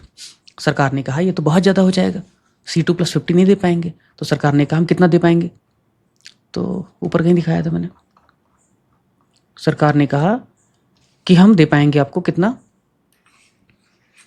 A2 + FL। ठीक, इस पे हम आपको कुछ और एक्स्ट्रा दे पाएंगे, लेकिन 50% हम आपको एग्जैक्टली नहीं दे पाएंगे। ठीक, C2 को बोलते हैं कॉम्प्रिहेंसिव कॉस्ट, जिसमें क्या आता है, सभी प्रकार की कॉस्ट आती, उसका 50% ज़्यादा देना है। ठीक, बाकी रिकमेंडेशन क्या थे? बाकी रिकमेंडेशन थे कि भाई APMC में रिफॉर्म करो, कम्युनिटी बेस्ड फार्मर ऑर्गेनाइजेशन बनाओ, जिसमें अभी फार्मर प्रोड्यूस ऑर्गेनाइजेशन का भी कॉन्सेप्ट चल रहा है, ई मंडी वगैरह की स्थापना करो, आपको ई नैम वगैरह पता ही होगा।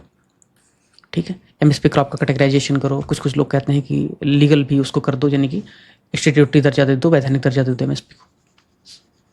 आपकी जानकारी के लिए, आपकी समझ के लिए, PIB से कॉपी करके खरीफ 14, रबी 7 और जो 4 अन्य क्रॉप हैं, यानी टोटल हो गया 14, 7, 21, 4, 25, इनकी आपको लिस्ट दे दी है। लेकिन अगर क्वेश्चन पूछेगा कि जो आपका एमएसपी का रिकमेंडेशन है वो कितनी फसलों के लिए दिया जाता है, तो उसका जवाब होगा 22।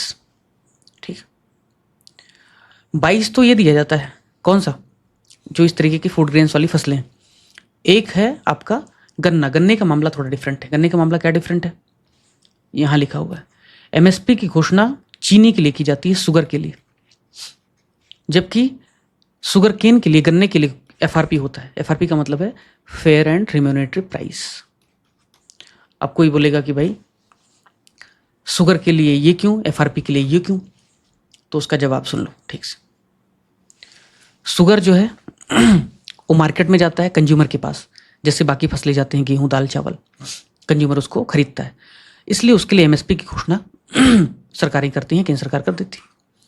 जबकि जो गन्ना है वो मार्केट में नहीं जाता, और गन्ने की जो सेल्फ लाइफ है वो बहुत कम होती है, कुछ ही दिनों में खराब हो जाएगा, तो उसको खरीदती हैं चीनी मिल। तो जो चीनी मिल खरीदती हैं, वो चीनी मिल को सरकार कहती है कि आप क्या करो, किसानों से एक पर्टिकुलर रेट पे, जिसको बोलते हैं FRP, फेयर रिम्यूनरेटरी प्राइस पे गन्ना खरीद लो, और जो भी तुम्हारा घाटा होगा हम तुम्हें दे देंगे। लेकिन फिर किसान कहते हैं FRP से काम नहीं चलेगा, तो राज्य सरकार कहती है कोई बात नहीं, एग्रीकल्चर हमारे हिस्से में आता है, तुमको हम थोड़ा सा और पैसा दे देंगे, उसको बोलते हैं SAP। ठीक, तो SAP दे दिया राज्य सरकार ने, FRP दे दिया केंद्र सरकार ने, और ये दोनों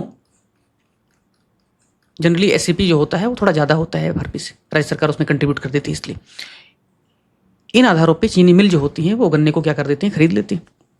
लेकिन दिक्कत तब हो जाती है जब MSP का रेट बहुत कम बढ़ा है, ज़्यादा बढ़ता नहीं, हर साल 10-20 रुपये 50 रुपये बढ़ जाता है, लेकिन FRP का रेट हर साल बहुत ज़्यादा बढ़ जाता है। क्यों? क्योंकि स्टेट गवर्नमेंट भी उसमें कंट्रीब्यूट करती है।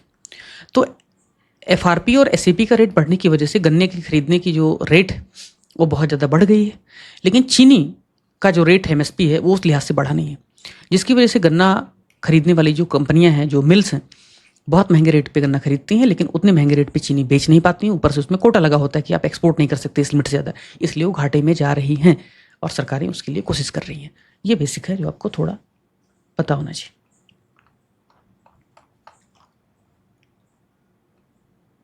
हाँ, अब ये देखो, फेयर रिम्यूनेटिव प्राइस जो एफआरपी है वो सेंट्रल गवर्नमेंट जारी करती है। स्टेट एग्रीड प्राइस एसएपी है वो राज्य सरकारें जारी करती। ठीक, जनरली एसएपी थोड़ा ज़्यादा होता है। ठीक, अब आते हैं नेशनल इनकम पे और जीडीपी पे। यहाँ तक समझ में आया? तो जैसा कि कहा कि भाई प्रीलिम में बहुत ज़्यादा सिलेबस कवर करना है और क्वेश्चन बहुत ज़्यादा डीप में पूछता नहीं, इसलिए बहुत ऑर्गेनाइज्ड और कॉम्प्रहेंसिव तरीके से नहीं पढ़ेंगे। बट ज़्यादा दिक्कत होगी, दोबारा लेक्चर देख लेना और डॉक्यूमेंट पढ़ लेना। नेशनल इनकम और ग्रॉस डोमेस्टिक प्रोडक्ट को हम देखते हैं, उसके पहले देखेंगे सवाल कैसा पूछा गया। यूपीपीसीएस 2024 का प्रश्न है ताज़ा ताज़ा, एसरसन और रीजनिंग उसका फेवरेट। राष्ट्रीय मुद्रा का वह मूल्य जो विदेशी मुद्रा की मांग और आपूर्ति द्वारा तय होती है उसे नम्य विनिमय दर कहते हैं। The value of national currency determined by the demand and supply of foreign currency is called a flexible exchange rate. The demand and supply of foreign currency are determined by the central bank. एसरसन देखो जरा, ए देखो, कहता है value of national currency, राष्ट्रीय मुद्रा का जो मूल्य है वो डिटरमाइन होता है, तय होता है। ऐसे अंडरलाइन कर लिया करो एग्जाम हॉल में पेपर पे, ज़्यादा सही होने के चांसेस होते हैं, अदरवाइज कन्फ्यूज रहोगे। By the demand and supply of foreign currency, सही बात है भाई। डॉलर अगर कम हो जाए सप्लाई, अगर लोग अपना इन्वेस्टमेंट बाहर निकालने लगें तो रुपया कमज़ोर हो जाता है, जिससे डिवेल्युएशन हो जाता है, उसका डिप्रिसिएशन हो जाता है। तो करेंसी हमारी फ्लेक्सिबल है, एक्सचेंज रेट उसका फ्लेक्सिबल है, कम ज़्यादा होता रहता है, depend upon external factor, demand and supply of foreign currency etcetera etcetera. अभी रुपए की डिमांड बहुत ज़्यादा मार्केट में बढ़ जाए, पूरी दुनिया की मार्केट में, कि भाई हम तो रुपए में ही ट्रेड करेंगे, क्यों? क्योंकि इंडिया की जीडीपी अब दुनिया की नंबर 1 जीडीपी हो गई है, तो क्या होगा? रुपए बहुत मजबूत हो जाएगा। रीजन कह रहा है demand and supply of foreign currency are determined by central bank. अरे भाई इतना आसान सवाल, इतना सस्ता गलत करवा रहा है। एक तरफ कह रहा है कि जो नेशनल करेंसी है इसका जो मूल्य है वो फॉरेन करेंसी के डिमांड सप्लाई पर निर्भर करता है, फिर दूसरी तरफ कह रहा है कि फॉरेन करेंसी की डिमांड एंड सप्लाई को सेंट्रल बैंक कंट्रोल करता है। अरे भाई फॉरेन करेंसी की डिमांड सप्लाई को सेंट्रल बैंक कैसे कंट्रोल कर सकता है? सप्लाई को तो थोड़ा बहुत चलो रेगुलेट कर दिया, डिमांड को कैसे? तो क्या होता है ना कि अगर जरा भी ध्यान से पढ़ोगे तो आप स्टेटमेंट वैसे ही गलत कर दोगे। ए ठीक है, आर गलत। मार्केट ही डिटरमिन करता है कि भाई फॉरेन करेंसी कितना सप्लाई होगा, कितना डिमांड होगा। हाँ, जब बहुत बुरी स्थिति हो जाती है, वोलेटिलिटी बहुत ज़्यादा बढ़ जाती है, तो स्टेबलाइजेशन फंड से स्टेबलाइज करने के लिए रिजर्व बैंक क्या करता है, फॉरेक्स में से जो फॉरेन एक्सचेंज रिजर्व है वहाँ से डॉलर झोंक देता है ताकि रुपया एक लेवल से ज़्यादा ना गिरे। ठीक है, अदरवाइज सेंट्रल बैंक दखल नहीं देता है। ठीक, तो ए सही, आर गलत।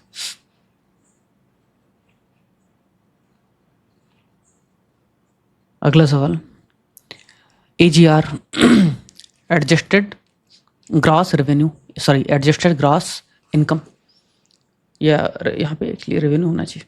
ठीक, एडजस्टेड ग्रॉस रेवेन्यू क्या है? साल 2019 में पूछा, ये सवाल 19 का है ना, 16 का है।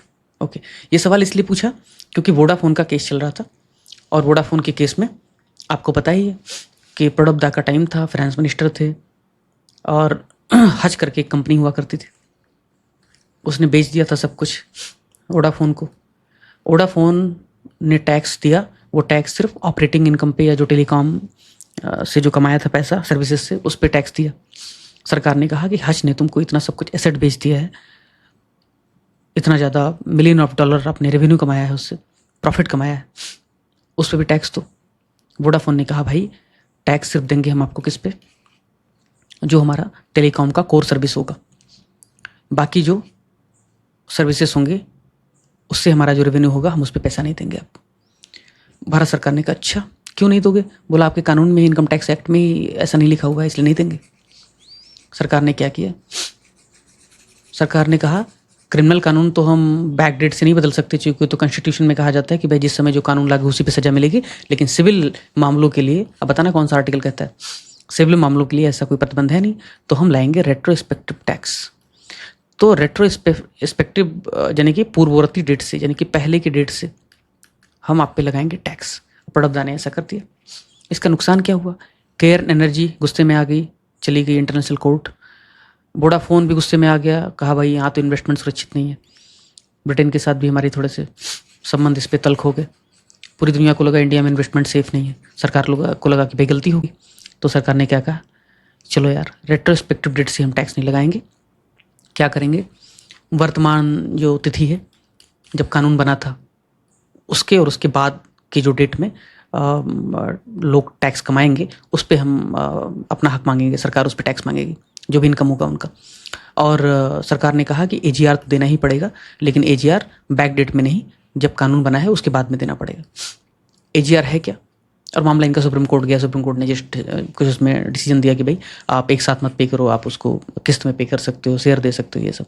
एजीआर है क्या, इसी पे सवाल उसने पूछा है। तो एजीआर में ब्याज, लाभांश, विदेशी मुद्रा सब कुछ आता है। ठीक है, सब कुछ मतलब सब कुछ, 1 2 3 सारा। अभी ये खबर है जुलाई की, इसी महीने की, लास्ट मंथ की। Vodafone idea warns of shut down risk beyond 25-26 without funding support. Vodafone ने कहा कि अब हमारी स्थिति इतनी खराब हो गई है कि हम 25-26 के बाद काम नहीं कर पाएंगे अगर हमें एजीआर में रिलीफ नहीं दिया गया। सरकार जो अपनी हिस्सेदारी मांग रही है उस पर रिलीफ नहीं दिया गया। तो आपको यहाँ से 2 चीज़ें समझनी है, एक तो एजीआर क्या होता है, दूसरा रेट्रोस्पेक्टिव टैक्स क्या होता है, तीसरा सुप्रीम कोर्ट में जो वोडाफोन के केस में चल रहा है, थोड़ा सा अवेयरनेस जरूरी है। कुछ अगर हो जाए तो पीवाई की पूछा है, हो सकता है सवाल फ्रेम करते। और ये सब क्यों बता रहा हूँ आपको, कल ही फाइनेंस मिनिस्टर का स्टेटमेंट आया कि जो इनकम टैक्स बिल उन्होंने रखा था, फाइनेंस बिल रखा था इनकम टैक्स एक्ट को पूरा चेंज कर देने के लिए, 1961 में जो इनकम टैक्स एक्ट बना था लास्ट टाइम, उसको पूरा चेंज करके नए तरीके से बनाया जाएगा, उसको वापस ले रही हैं। वापस क्यों ले रही हैं? क्योंकि इनकम टैक्स एक्ट 1961 को रिप्लेस करने के लिए जो बिल लाया गया उसमें बजट सेशन में, उसमें बहुत सारे चेंजेस के लिए जो सेलेक्ट कमेटी थी, सेलेक्ट कमेटी ने बहुत सारे चेंजेस सजेस्ट किए, और बहुत सारे चेंजेस सजेस्ट जो किए उसमें से अधिकांश जो चेंजेस, जो सजेशंस थे, गवर्नमेंट ने मान लिए। तो उनको मानने के बाद में फिर से ड्राफ्ट पुटअप किया जाएगा, फिर से ड्राफ्ट टेबल किया जाएगा पार्लियामेंट में। तो नया इनकम टैक्स एक्ट आएगा, उसमें कुछ मेजर अगर प्रोविजंस रहेंगे तो हमें देखने के लिए इंपॉर्टेंट है, क्योंकि सवाल बन सकता है इतना बड़ा चेंज हो रहा है 1961 के बाद, यानी कि 40 20 60 65 साल के बाद कोई कानून बदला जा रहा है। ठीक, तो इसलिए इस सवाल को शामिल किया। ठीक, अब देखो सवाल क्या है, the growth of absolute and per capita GNP does not indicate a high rate of economic growth. ये सवाल पूछा गया। तो इससे पहले हम लोग पढ़ ही लेते हैं जीडीपी के बारे में सब कुछ, फिर पीवाई की सॉल्व करेंगे।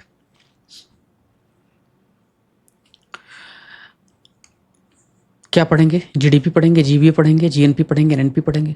तो सबसे पहले जीडीपी और जीबीए में अंतर देख लेते हैं। जीडीपी और जीबीए में अंतर देख लेते हैं। क्या अंतर होता है जीडीपी और जीबीए में? देखो, अगर कोई जीडीपी है तो जीडीपी का मतलब क्या है? जीडीपी का मतलब यह है कि भाई एक साल में इसको शामिल भी क्या होगा कंटेंट में, एक साल में जो भी वस्तु और सेवाओं का मूल्य है, गुड्स एंड सर्विसेज का जो मूल्य, गुड्स एंड सर्विसेज का जो मूल्य है, कौन सा मूल्य? फाइनल जो मूल्य है, फाइनल जो वैल्यू है, वो क्या कहलाएगा? जीडीपी कहलाएगी। यानी भारत ने अगर एक साल में सारे प्रोडक्ट और सर्विसेज, सारे गुड्स और सर्विसेज मिला करके जो प्रोडक्शन किया 100 रुपये का किया, तो कहलाएगा जीडीपी। लेकिन फिर जीबी क्यों लाया गया? अंतर दिया होगा यहाँ पे, आपको समझाते हैं।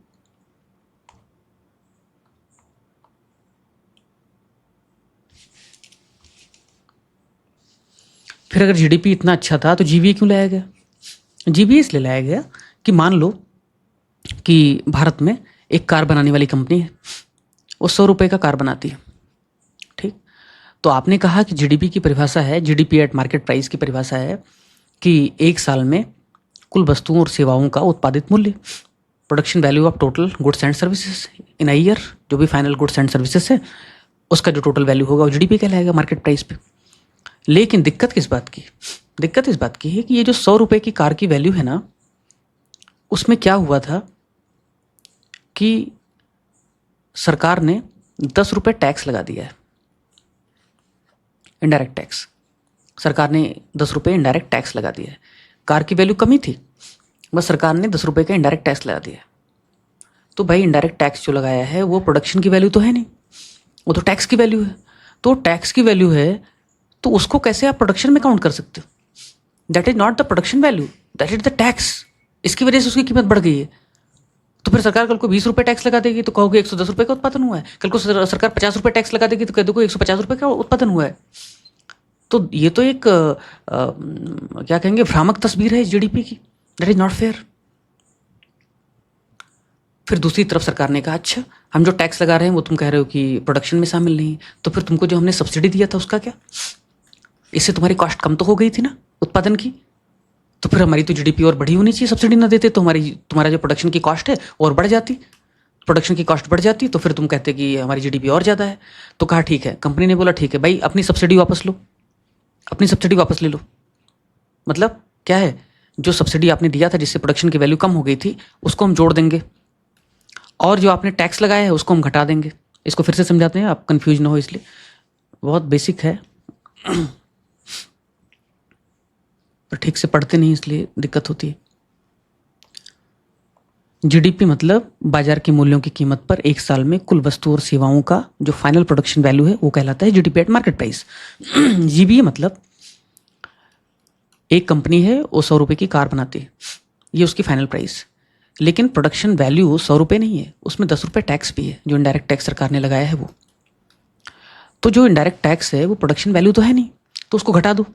तो इनडायरेक्ट टैक्सेस को जीडीपी में से घटा दिया। लेकिन ये जो प्रोडक्शन वैल्यू है ये इसलिए थोड़ी सी कम है क्योंकि सरकार ने इस पर सब्सिडी दिया हुआ है, तो वो जोड़ दो। क्योंकि सब्सिडी दिया इसकी वजह से इसका प्रोडक्शन वैल्यू कम है, अगर सब्सिडी नहीं दिया होता तो प्रोडक्शन वैल्यू ज़्यादा होता। ठीक वैसे ही जैसे अगर इनडायरेक्ट टैक्स नहीं लगाया होता तो प्रोडक्शन वैल्यू कम होता, इनडायरेक्ट टैक्स की वजह से प्रोडक्शन वैल्यू क्या हो गया, बढ़ गया। तो अगर ये गड़बड़ी हो रही है इनडायरेक्ट टैक्स की वजह से, तो सब्सिडी की वजह से उसकी वैल्यू कम हो जा रही है, जो जीडीपी का सही तस्वीर नहीं पेश करता है। तो इनडायरेक्ट टैक्सेस को घटा दो, सब्सिडी को ऐड कर दो। तो अगर जीडीपी में से इनडायरेक्ट टैक्सेस को घटा देंगे, सब्सिडी को जोड़ देंगे, तो कहलाएगा जीबीए। और ये अर्थव्यवस्था की ज़्यादा अच्छी तस्वीर पेश करता है। अब बोलोगे मास्टर ये तो ठीक है फार्मूला के हिसाब से, लेकिन इनसे कोई रियल अंतर आता है क्या? आता है भाई। ऐसा देखा गया है कि जो टैक्स वगैरह हैं या सब्सिडी वगैरह हैं वो सब पकड़ करके ना 1% से ज़्यादा का अंतर नहीं ला पाते। अगर भारत की जीडीपी ग्रोथ रेट 8% है और अगर हम जीबी के हिसाब से देखें तो 7%, लगभग बस इतना ही अंतर रहता है और काफ़ी सालों से ऐसे ही चल रहा है। क्यों? क्योंकि इंडायरेक्ट टैक्सेस घटाते हैं, सब्सिडी जोड़ते हैं, तो सब पकड़ के 1 परसेंटेज पॉइंट का अंतर आता है। ठीक है ना, बस इतना आपको समझना है। एक बार डिफरेंस ठीक से देख लो, इस पर सवाल पूछ सकते हैं। जीबीए है देश में उत्पादित सभी वस्तुओं और सेवाओं का मूल्य, जिसमें से जो इंटरमीडिएट कंजम्पशन है, चाहे वो टैक्स हो चाहे सब्सिडी हो, उसको हटा देंगे। इंटरेस्ट को घटा देंगे, सॉरी टैक्स को घटा देंगे, सब्सिडी को जोड़ देंगे। जबकि जीडीपी जो है वो देश में उत्पादित सभी अंतिम वस्तुओं और सेवाओं का मार्केट वैल्यू होता है। ठीक, पर्सपेक्टिव क्या है इसका?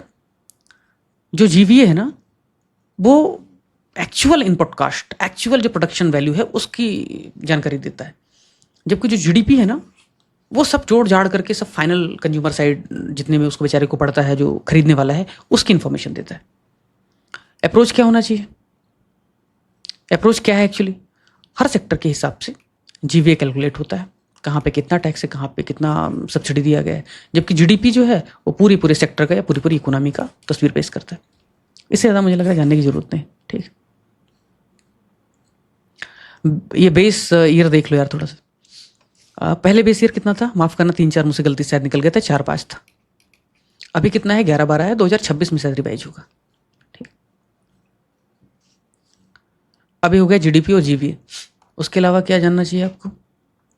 ये जीएनपी एनएनपी वगैरह थोड़ा देख लो।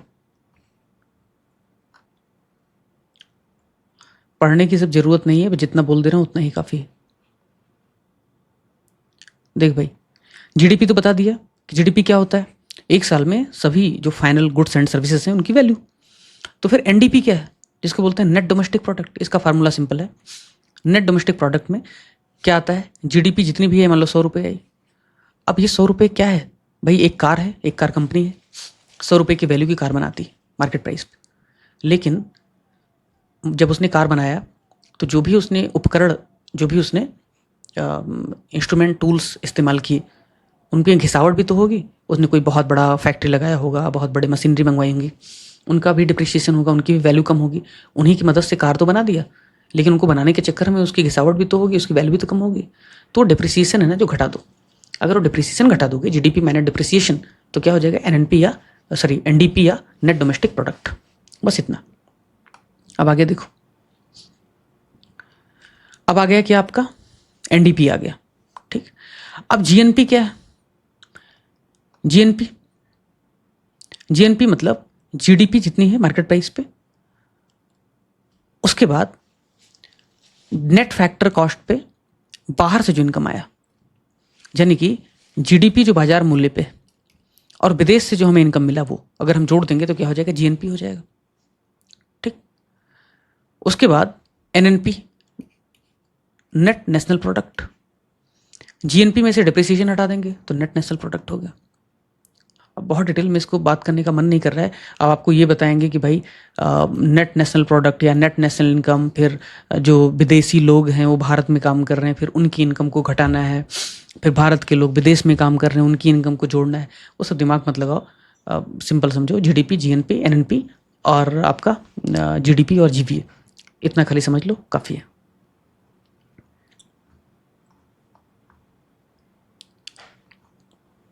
आगे बढ़ते हैं। क्या है भाई ये? हाँ, एक चीज़ और जो आजकल चर्चा में है, मुझे लगा न्यूज़पेपर में कवर हो रहा है कभी कभी, आपको पता होना चाहिए। 100 रुपये की कार आपने बनाई, ये तो आपने जोड़ा, आपकी मशीनरी का डिप्रिसिएशन कितना हुआ, इसकी वजह से आपने क्या निकाला, डिप्रिसिएशन को आपने घटा दिया। लेकिन उस कार को बनाने के लिए एनवायरनमेंट जितना आपने पोल्यूट किया, लोगों को बीमारियां हुई, पेड़ काटे गए, पानी पोल्यूट हुआ, सॉइल पोल्यूट हुआ, उसका क्या? तो उसके लिए ओईसीडी है, एनवायरमेंटल जो ऑर्गेनाइजेशंस हैं, वो कहते हैं भाई, एक टर्म, वो टर्म है एनवायरमेंटली एडजस्टेड जीडीपी। आप थोड़ा अवेयर रहा करो इन चीज़ों से, क्योंकि ये टर्म पे सवाल बहुत पूछता है एनवायरनमेंट में। आपने देखा होगा इकोलॉजिकल नीके पूछा है, इंसिनरेशन पूछा है, तो कीवर्ड्स आपको पता होना चाहिए। अगर एनवायरनमेंट की जो बर्बादी हो रही है, एनवायरनमेंट की जो बर्बादी हो रही है, उसको आपकी जीडीपी में से घटा दिया जाए तो वो होगा, क्या होगा, एनवायरनमेंट की जो बर्बादी है उसको जीडीपी में से घटा दिया जाए तो कहलाएगा एनवायरमेंटली एडजस्टेड जीडीपी। यानी कि एनवायरनमेंट को हुए नुकसान की वैल्यू मान लो 50 रुपये, जीडीपी 100 रुपये, और घटा दोगे तो क्या होगा, 50 रुपये ही आपकी जीडीपी बचेगी। तो एक्चुअल जो तस्वीर है वो दिखनी चाहिए एनवायरमेंटल लॉसेस को एडजस्ट करने के बाद। उस हिसाब से देखा जाए तो दुनिया में सभी देश की जीडीपी 30% तक कम हो सकती। ठीक, ये हो गया। Gross sustainable development product, GSDP. Gross state domestic product नहीं है, ये ग्रॉस सस्टेनेबल डेवलपमेंट प्रोडक्ट। इनको कौन जारी करता है? ग्लोबल कम्युनिटी असेसमेंट सेंटर और वर्ल्ड सस्टेनेबल डेवलपमेंट सोसाइटी। बस ध्यान रखना एक बार। अब ये देख रहा था तो मुझे एचडीआई भी नजर आ गया, साइट पे था। तो एचडीआई ह्यूमन डेवलपमेंट इंडेक्स, इसके बारे में देख लेते हैं। शुरुआत में ये अमर्त्य सेन और महबूब हक ने डेवलप किया, यूएनडीपी जारी करता है। ठीक, ह्यूमन डेवलपमेंट इंडेक्स जो है उसमें 3 पैरामीटर्स हैं, एक है हेल्थ, एक है एजुकेशन, एक है स्टैंडर्ड ऑफ लिविंग। ठीक, आपका जीवन स्तर क्या है, आप एजुकेशन कितने साल तक हासिल कर रहे हैं, आपका हेल्थ कैसा है, उसमें स्टंटिंग वेस्टिंग ये सब क्राइटेरिया यूज होते हैं। भारत की रैंक क्या है? साल 2023 का डेटा अभी आया है। कौन से साल का? 2023 का। भारत का स्कोर कितना है?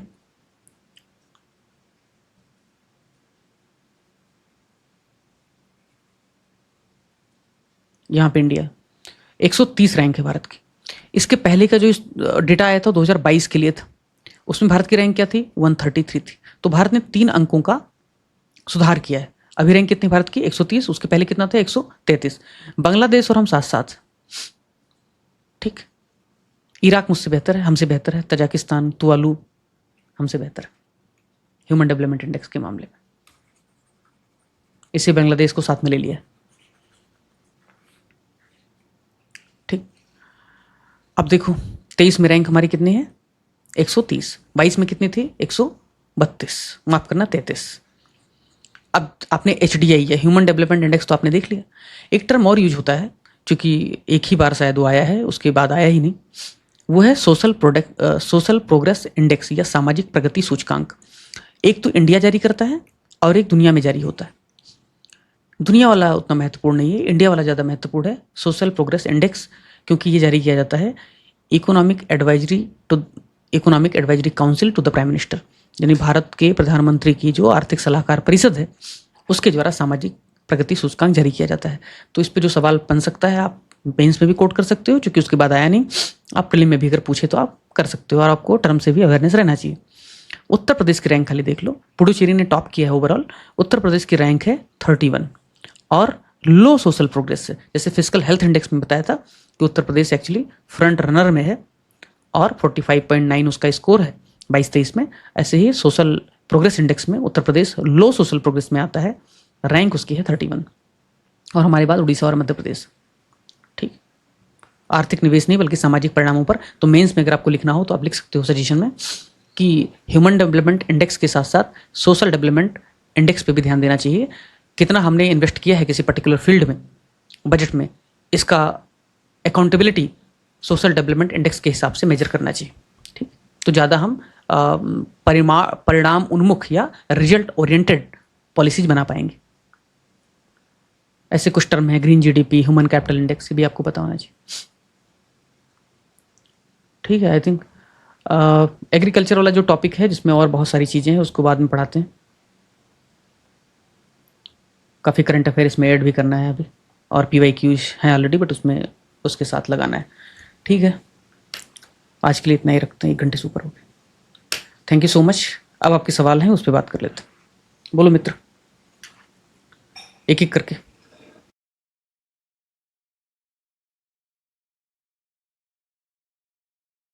बोलिए भाई, पूछिए, आस्क योर क्वेश्चन।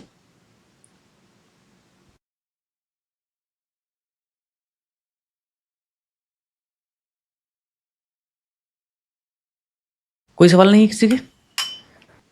सर हाँ बोलिए। प्रणाम sir. Sir I was waiting कि अगर कुछ इस लेक्चर से रिलेटेड किसी को पूछना तो पूछ ले, क्योंकि मेरा क्वेश्चन से थोड़ा अलग कुछ भी lecture अभी से कुछ अलग भी है। पूछ सकते हो, आज सब ओपन है। Sir thank you sir. Sir मुझे ये जानना था, एक बार आपने न्यूज़पेपर के संदर्भ में बताया था जो लोग इंटरव्यू के लिए प्रिपरेशन कर रहे हो कि वो देखते रहे थोड़ा बहुत, लेकिन सर जो वो बच्चे हैं जो अब आने वाले जो एग्जाम साइकिल है, प्रीलिम्स मेंस और इंटरव्यू, उसे टारगेट कर रहे हैं, तो सर उनका न्यूज़पेपर के लिए क्या होना चाहिए अभी इस स्टेज में जब हम लोग प्रीलिम्स की प्रिपरेशन कर रहे हैं? तो क्या देखें ना देखें, या जो हम पढ़ रहे हैं आपके साथ वो इनफ है, वो बता दीजिए सर। न्यूज़पेपर और बाकी सारे करंट अफेयर प्रीलिम और मेंस दोनों के हिसाब से, अभी आने वाले समय में इंटरव्यू के हिसाब से भी हम तो कवर कर ही रहे हैं, लेकिन जिन्होंने भी प्रिपरेशन स्टार्ट किया है उनको मेरी सलाह है, अगर मैं एकमात्र कोई सलाह दूं कि सबसे महत्वपूर्ण है तो न्यूज़पेपर है। न्यूज़पेपर सबसे महत्वपूर्ण क्यों है? जैसे मेरा आप रिलेट करो कि क्लास 9th से लेकर के आज तक अलग अलग वजहों से न्यूज़पेपर मेरे लिए क्या है, एक नशा है। और नशा इसलिए नहीं है कि मुझे कोई रोज़ एग्ज़ाम देने जाना होता है, इसलिए क्योंकि मुझे लगता है कि मैं ज़्यादा चीज़ों को समझ पाता हूँ। अगर कोई एक टर्म मैंने, जैसे कुछ भी टर्म मैंने देख लिया न्यूज़पेपर में, तो मैं उस पर सोचता रहता हूँ, गूगल करता हूँ, उसके बारे में और ज़्यादा पढ़ता हूँ, तो हमारा व्यक्तित्व जो है ना वो बहुत ज़्यादा कॉम्प्रहेंसिव और अपडेटेड रहता है, और उसके लिए बहुत ज़्यादा समय नहीं चाहिए होता है। ठीक, नंबर 1। नंबर 2 क्या है, बहुत सारे की टर्म्स होते हैं, बहुत सारे की टर्म्स हैं जो मेंस में आपके अलग अलग पेपर में यूज होते हैं, जो आप एक मगअप करके, एक कंपाइलेशन, एक PDF से आप रट नहीं सकते। वो आप डेली बेसिस पे जब गो थ्रू होते रहते हैं तो आपको ज़्यादा समझता है। ठीक, जिससे ग्रीन फिजिकल की बात हमने की थी, तो ग्रीन फिजिकल के बारे में बात की थी, तो ग्रीन फिजिकल जैसा टर्म है, अब आप उसको किसी कंपाइलेशन में नहीं पाएंगे, वो आपको सिर्फ मिलेगा तो किसी एक बहुत ही लिटरेरी किसी कॉलमिस्ट के द्वारा ही आपको कहीं कहीं मिल जाएगा। तो उससे आपका जो कीवर्ड्स है वो भी मास्टरी होती जाती है मेंस के लिए।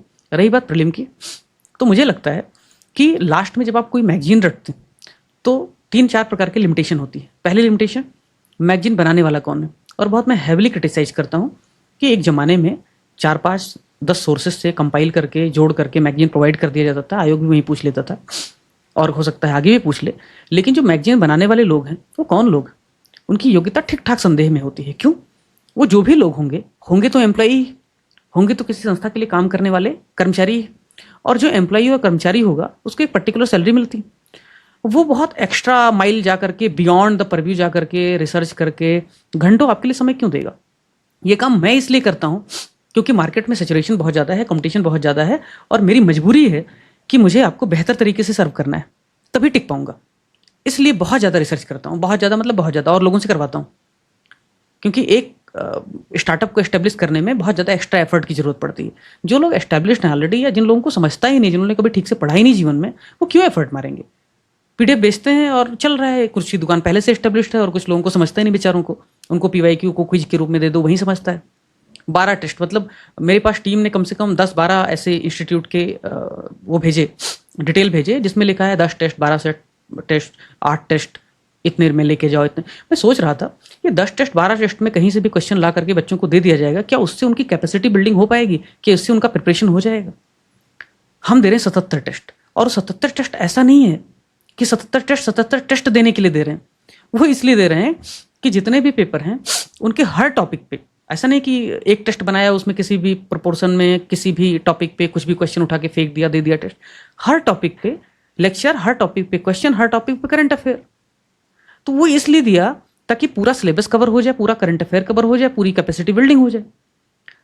अब अगर आप सोचोगे कि यही सब कुछ शॉर्टकट मैनर में एक मैगजीन में आपको मिल जाए, तो संभव नहीं है, क्योंकि जो बनाने वाला है उसकी भी लिमिटेशन है, उसकी भी समझ, उसकी भी अकल की भी लिमिटेशन है, उसकी भी अपनी जो जरूरतें हैं उसकी लिमिटेशन है।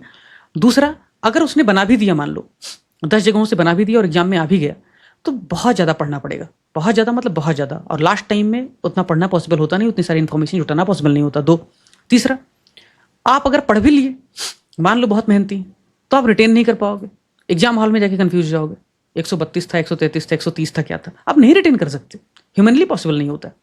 तो एक तो क्वालिटी, दूसरा जो स्केल है बहुत ज़्यादा दे देते हैं, तीसरा रिटेंशन का प्रॉब्लम। इसलिए मेरी सलाह है कि साल भर सिलेबस के हिसाब से, जब आप इंडियन पॉलिटी पढ़ रहे हैं, जब आप प्रेसिडेंट पढ़ रहे हैं, तो प्रेसिडेंट से रिलेटेड क्या क्या करंट अफेयर है उसी वक्त पढ़ लें। आपको जब प्रेसिडेंट पढ़ाया उसी समय उसका करंट अफेयर भी पढ़ाया, आर्टिकल 143 पे पढ़ाया। आपको वाइस प्रेसिडेंट पढ़ाया तो उसका सारा करंट अफेयर पढ़ाया। ऐसा नहीं है कि आप वाइस प्रेसिडेंट एक बार पढ़ोगे, वाइस प्रेसिडेंट के बारे में करंट अफेयर दूसरी बार पढ़ोगे, और फिर कुछ और हो जाएगा कंटेम्प्रेरी से तो तीसरी बार पढ़ोगे। ऐसा नहीं होता है। तो हॉलिस्टिकली स्टडी करने के लिए, हॉलिस्टिक स्टडी करने के लिए आपको ज़रूरी है कि आप न्यूज़पेपर जरूर पढ़ें, और न्यूज़पेपर में क्या पढ़ें वो एक अलग फैक्टर है। सिलेबस के लिए जो इंपॉर्टेंट है वो पढ़ें। सिलेबस क्या है आपका जो भी सब्जेक्ट है सिलेबस ही है। पीवाईक्यू जो है उसको अगर आप देखोगे तो आपको अंदाजा हो जाएगा क्या पूछता है क्या नहीं पूछता है। इसलिए मेरे लिए जो मार्गदर्शक काम करता है वो है PYQ. PYQ is the preamble of your syllabus, को बताता है कि आपका संविधान यानी कि आपका सिलेबस किस तरह से कवर होगा। तो पीवाईक्यू देखो, सिलेबस देखो, उसके बाद में न्यूज़पेपर उस हिसाब से पढ़ो। मुझे लगभग हिंदू और एक्सप्रेस में 2 पढ़ता हूँ, और कभी कभी अगर और समय मिलता है तो और अखबार देख लेता हूँ, बट कम देखता हूँ। इंटरनेशनल अखबार कुछ देख लेता हूँ, कई बार रायता चाटता हूँ मजे लेने के लिए कि भाई वहाँ के न्यूज़पेपर्स क्या कोट कर रहे हैं, क्या रिपोर्ट कर रहे हैं इंडिया के बारे में। वो मेरे अपने एक हॉबी टाइप का है, बट उसको ज्ञान से बहुत ज़्यादा रिलेट नहीं करता हूँ। बट कभी मान लो मिंट है, उसमें कुछ अच्छा आर्टिकल आ गया, टाइम्स ऑफ इंडिया में कुछ अच्छा आ गया, या कुछ स्पीकिंग द ट्री वगैरह कॉलम एक आता रहता है। तो उसलिए अदरवाइज 2 मेजर न्यूज़पेपर पढ़ने में, हिंदू और एक्सप्रेस, उनके एडिटोरियल, दोनों एडिटोरियल इंपॉर्टेंट होते नहीं, किसी में कभी दोनों होते, कभी एक होता है, कभी कभी एक भी नहीं होता है।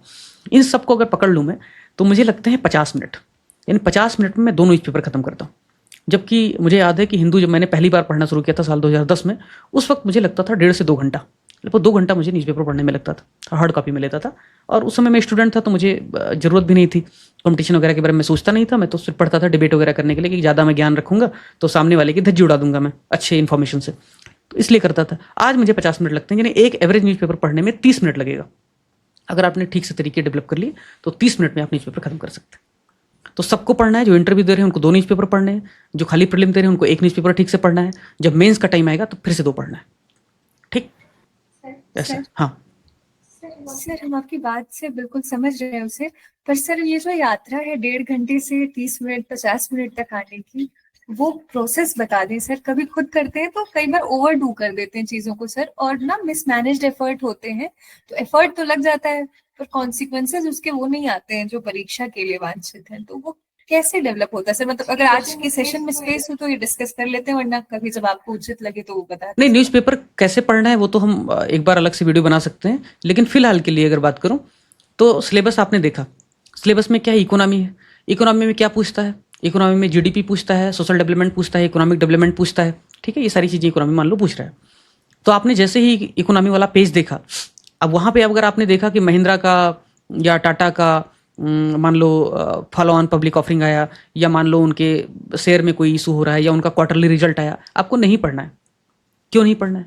क्योंकि मैक्रो इकोनॉमिक जो टर्म्स हैं, मैक्रो इकोनॉमिक जो थिंग्स हैं, उन पे ज़्यादा सवाल पूछता है। मैक्रो इकोनॉमिक थिंग्स क्या है? जैसे इंडिया की जीडीपी की ग्रोथ रेट, उसका प्रोजेक्शन, उसके बारे में किसी बड़ी इंस्टीट्यूट IMF वगैरह, RBI वगैरह के प्रोजेक्शंस, इस पे सवाल आएगा, न कि टाटा और महिंद्रा के क्वार्टरली रिजल्ट पे सवाल आएगा। तो पहला तो आपने वैसे ही फिल्टर कर दिया। दूसरा, मान लो इकोनॉमी के पेज पे, अब उस पर अलग से वीडियो बनाएंगे, बट आपने पूछा है तो शॉर्ट में बताता हूँ। दूसरा, मान लो फ्रंट पेज ही है, फ्रंट पेज पे उसने एक खबर, पॉलिटिकल खबर छापी है। क्या पॉलिटिकल खबर छापी है? कि वाइस प्रेसिडेंट धनखड़ ने दिया इस्तीफा। ये पॉलिटिकल खबर है एक्चुअली, आपके सिलेबस के लिए काम किया हो सकती है। जैसे आपने देखा होगा 10 मिनट में मैंने वाइस प्रेसिडेंट कवर किया था, उसमें मैंने क्या किया, फ्रंट पेज को आधार नहीं बनाया, वाइस प्रेसिडेंट के बारे में दूसरे पेज पर, चूंकि फर्स्ट पेज पे, फ्रंट पेज पे 4-5 खबरें, 6 खबरें होती हैं जिनको दिखाना होता है उनको, तो सबको ठीक से कवर नहीं कर सकते। दूसरे पेज पे गया और फिर देखा वाइस प्रेसिडेंट के बारे में क्या छापा है। फिर देखा तो 3 लाइन की खबर थी, 3 कॉलम की खबर थी। न्यूज़पेपर में जो थोड़ा बहुत जानते हैं उनको पता होगा, 3 कॉलम की खबर सबसे महत्वपूर्ण होती, 2 कॉलम की खबर उससे कम, 1 कॉलम की खबर उससे कम, ठीक है। तो 3 कॉलम की खबर थी, मुझे लगा बहुत डिटेल दिया हुआ है। देखा उसमें कॉन्स्टिट्यूशनल प्रोविजन दिए हुए थे, ठीक, कि वाइस प्रेसिडेंट इस्तीफा दे देगा तो क्या होगा। फिर दूसरा लिखा हुआ था कि भाई कौन से ऐसे वाइस प्रेसिडेंट है जिन्होंने अपने कार्यकाल रहते हुए इस्तीफा दिया। 2 वाइस प्रेसिडेंट थे इससे पहले, ठीक। फिर उसमें लिखा हुआ था कि ये पहले वाइस प्रेसिडेंट थे जिन्होंने, इनके टाइम रहते हुए इनके खिलाफ नो कॉन्फिडेंस मोशन आया। तो ये सब हमारे एग्जाम के लिए काम की चीज़ थी। इमीडिएटली मैंने वाइस प्रेसिडेंट का फिर वो कोट किया, सॉरी गूगल किया, कौन से आर्टिकल में वाइस प्रेसिडेंट के रेजिग्नेशन के बारे में दिया हुआ है, ठीक। तो ऐसा करने के बाद वाइस प्रेसिडेंट का पूरा जो टॉपिक था वो कवर हो गया। तो ये आपको सिलेबस की जब समझ होगी तो आप ज़्यादा बेहतर कर पाएंगे, बजाय कि आप वाइस प्रेसिडेंट के बारे में जो पॉलिटिकल गॉसिप चल रहे, जो आपके कचरे अखबारों में आती है, छपती है, वहाँ पे चल रहा है। पहले मैं बहुत क्रिटिसाइज़ करता था, अब मुझे लग रहा है क्रिटिसिज्म से मुझे नेगेटिविटी आती है तो मैं नहीं करता हूँ, पर गुस्सा आता है तो मैं कर देता हूँ। अगर लास्ट ईयर के मेरे लेक्चर्स या वीडियोज़ देखोगे, मैं बहुत एग्रेसिव होता था, बहुत गुस्से में होता था, यंग मैन टाइप का, अमिताभ बच्चन 60 से 70 80 वाला। तो इसलिए होता था क्योंकि बहुत गुस्सा था। अभी लग रहा है कि आज समय है जब मैं खुद अच्छा काम करूं और अपने राह पे चलता रहूं, और बीच बीच में जब ज़्यादा लगेगा तो कर दूंगा। तो मैं भी तो मैच्योर हो रहा हूँ धीरे धीरे, बस टैक्टिक्स बदल रहा हूँ। मैच्योर क्या, मैच्योर तो हमेशा आदमी होता ही रहता। और कोई सवाल किसी का? न्यूज़पेपर कैसे पढ़ें इस पर बात कर लेंगे डिटेल। Thank you sir. और कोई मित्र, एनीवन एल्स, कोई भी सवाल चलेगा। हिंदी का कोई भी अखबार नहीं, with due respect to Hindi, Hindi का कोई भी अखबार नहीं। और अभी कहने की बात नहीं है, हिंदी साहित्य से भी मुझे निराशा हो रही है। ऐसा नहीं कि मैं कोई बहुत महान साहित्यकार हूँ, महान साहित्यकार नहीं हूँ, बट सैकड़ों किताबें पढ़ने के बाद हिंदी लिटरेचर के, सैकड़ों मतलब सैकड़ों, शायद ये संख्या कहीं 800-900 के आसपास होगी। बहुत जिम्मेदारी से कह रहा हूँ कि अब मन बहुत भर गया। अब लग रहा है नहीं भाई, अब दुनिया में जो भी अच्छी चीज़ें हैं वो पढ़ने के लिए इतना अच्छा है कि एक उम्र कम पड़ जाए, क्यों गोबर पट्टी में पड़े रहेंगे, क्यों वहीं फालतू चीज़ें, है ना। गुड इवनिंग, बोलो अनुज। सर मैं ये कह रहा था, क्या जैसे आपने अभी ये टेस्ट दे रहे हैं और ये लेक्चर करा रहे हैं सर, टेस्ट है इकोनॉमी। अनुज आवाज नहीं आ रही है, अनुज आवाज बिल्कुल नहीं आ रही है, आप देख लो। 30 ईयर की। अनुज तुम मैसेज लिख के पूछ लो सवाल अपना। हेलो सर, अब बात हाँ बेटर है, बोलो। Okay sir. हेलो, बोलो, मैं म्यूट करके रखता हूँ खुद को, नहीं आवाज इको होती है। आप बोलिए ना प्लीज, गो अहेड। सर हमारे टेस्ट है इसके बाद सर 30 ईयर के प्रीवियस क्वेश्चन बने होंगे, ये इनफ होंगे ना? क्या मित्र, क्या कह रहे हो? सॉरी सर, ये जो हमारे टेस्ट है इकोनॉमी के अभी जो आप करा रहे हैं धीरे धीरे, तो इसके बाद सर घटना चक्र के या लास्ट 30 ईयर के प्रीवियस क्वेश्चन तो नहीं करने होंगे? This is enough for economy. यार, पहली चीज, जो अगर आपने पहले किया है जीवन में उसको कर सकते हो, मैं उस पर कमेंट नहीं करूंगा, बट जब हम पढ़ा रहे हैं आपको सभी टॉपिक्स पे कंपाइलेशन करके, रिपीट करके क्वेश्चन नहीं, सभी टॉपिक्स पे पहले पीवाईक्यू देते हैं, लेक्चर होता है, पर उन्हीं पीवाईक्यू को गागर में सागर भर के 10 क्वेश्चन का 2 क्वेश्चन करके फ्रेश क्वेश्चन बना करके आपको सब कुछ दे देते हैं। अब क्यों पढ़ना है और अलग से? कौन सी ऐसी पीवाईक्यू है जो हम कवर नहीं कर रहे हैं? कौन सा ऐसा टॉपिक है जिसपे क्वेश्चन नहीं बना रहे हैं? कौन सा ऐसा टॉपिक है जिसको नहीं पढ़ा रहे हैं? क्यों पढ़ना है भाई? और पीडीएफ भी तो कोई 1000 पेज का नहीं दे रहे ना आपको। फोमो मत रखो भाई, थोड़ा तो ट्रस्ट करो। बताओ, पॉलिटी खत्म हो गया, कोई ऐसा पीवाईक्यू जो नहीं दिया? कोई ऐसा पीवाईक्यू का टॉपिक है जिसको क्वेश्चन में फ्रेम नहीं किया? कौन सा ऐसा टॉपिक है जिसमें फ्रेश क्वेश्चन नहीं फ्रेम हुए? कौन सा ऐसा करंट अफेयर है जो नहीं बनाया? Can you claim? इकोनॉमी का पहला चैप्टर हुआ। नहीं सर, ऐसा कुछ नहीं, When we are covering everything in ऐसा कुछ नहीं है सर, in बस very optimal fashion, in very precise manner, then why need to refer everything else? क्यों करोगे? और कोई मित्र? Thank you. बोलो भाई राहुल। सर क्वालिटी तो मैंने किया, अच्छा लगा, ठीक है। और मुझे ये फील हुआ कि मैं पहले मतलब प्रीवियस ईयर कर चुका हूँ, ठीक है। तो मुझे ये लगा कि मतलब आपकी क्वालिटी पूरा नोट्स और वो मतलब पीवाईक्यू कर लिया तो मतलब सब ठीक है। ऐसे ही सर इकोनॉमी का अगर पीडीएफ थोड़ा पहले मिल जाता तो ज्यादा अच्छा रहता, थोड़ा सा समझने में दिक्कत हो रहा है। पहले मतलब कितना पहले मित्र? क्लास से मतलब एक दो दिन पहले मिल जाता तो ज्यादा अच्छा रहता। देखो ये थोड़ा संभव नहीं हो पाएगा, टू बी वेरी ऑनेस्ट। इसलिए नहीं हो पाएगा क्योंकि कंटेंट एक होता है बेस कंटेंट, उस टॉपिक का बेस कंटेंट रेडी होता है, लेकिन उसके बाद पीवाईक्यू एक तरफ रखा रहता है। फिर उस बेस कंटेंट के साथ जो पीवाईक्यू कैसे पूछा गया उसको इंटीग्रेट करता हूँ, फिर उसके हिसाब से करंट अफेयर क्या क्या चल रहा है, पिछले साल 2 साल में क्या हुआ है उसको देखता हूँ। न मालूम कितने न्यूज़पेपर के आर्टिकल्स एडिटोरियल को खंगालना पड़ता है, फिर हाल फिलहाल में जो एडिटोरियल आया है जिसको मैंने पढ़ा है और रखा हुआ है अपने फोल्डर में उसको निकालता हूँ। ये सब करने के बाद में तब जाकर के वो फाइनल कंटेंट बनता है, तब मैं पढ़ा पाता हूँ। ठीक, तो मुझे खुद आज तो थोड़ा कम समय दिया, एक लेक्चर के लिए मुझे 4 से 5 घंटे, कभी कभी 6 घंटे देने पड़ते हैं। मेंस में भी ऐसे था, प्रीलिम में भी ऐसे।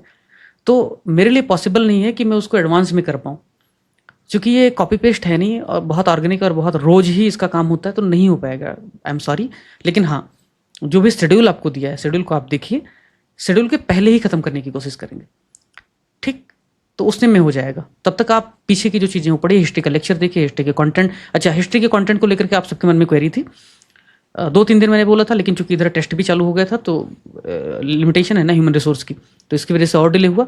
कल संडे है, कल संडे तक या मंडे तक मोस्ट प्रोबेबली मॉडर्न हिस्ट्री, उसके 2-3 दिन के अंदर एंशिएंट हिस्ट्री, उसके 2 दिन के अंदर मेडाइवल हिस्ट्री, यानी कि लगभग तीनों पे काम लगभग 70-75% पूरा हो गया। तो 20-25% काम सब में बचा हुआ है, पहले मॉडर्न दे देंगे, बाद में बाकी सब दे देंगे।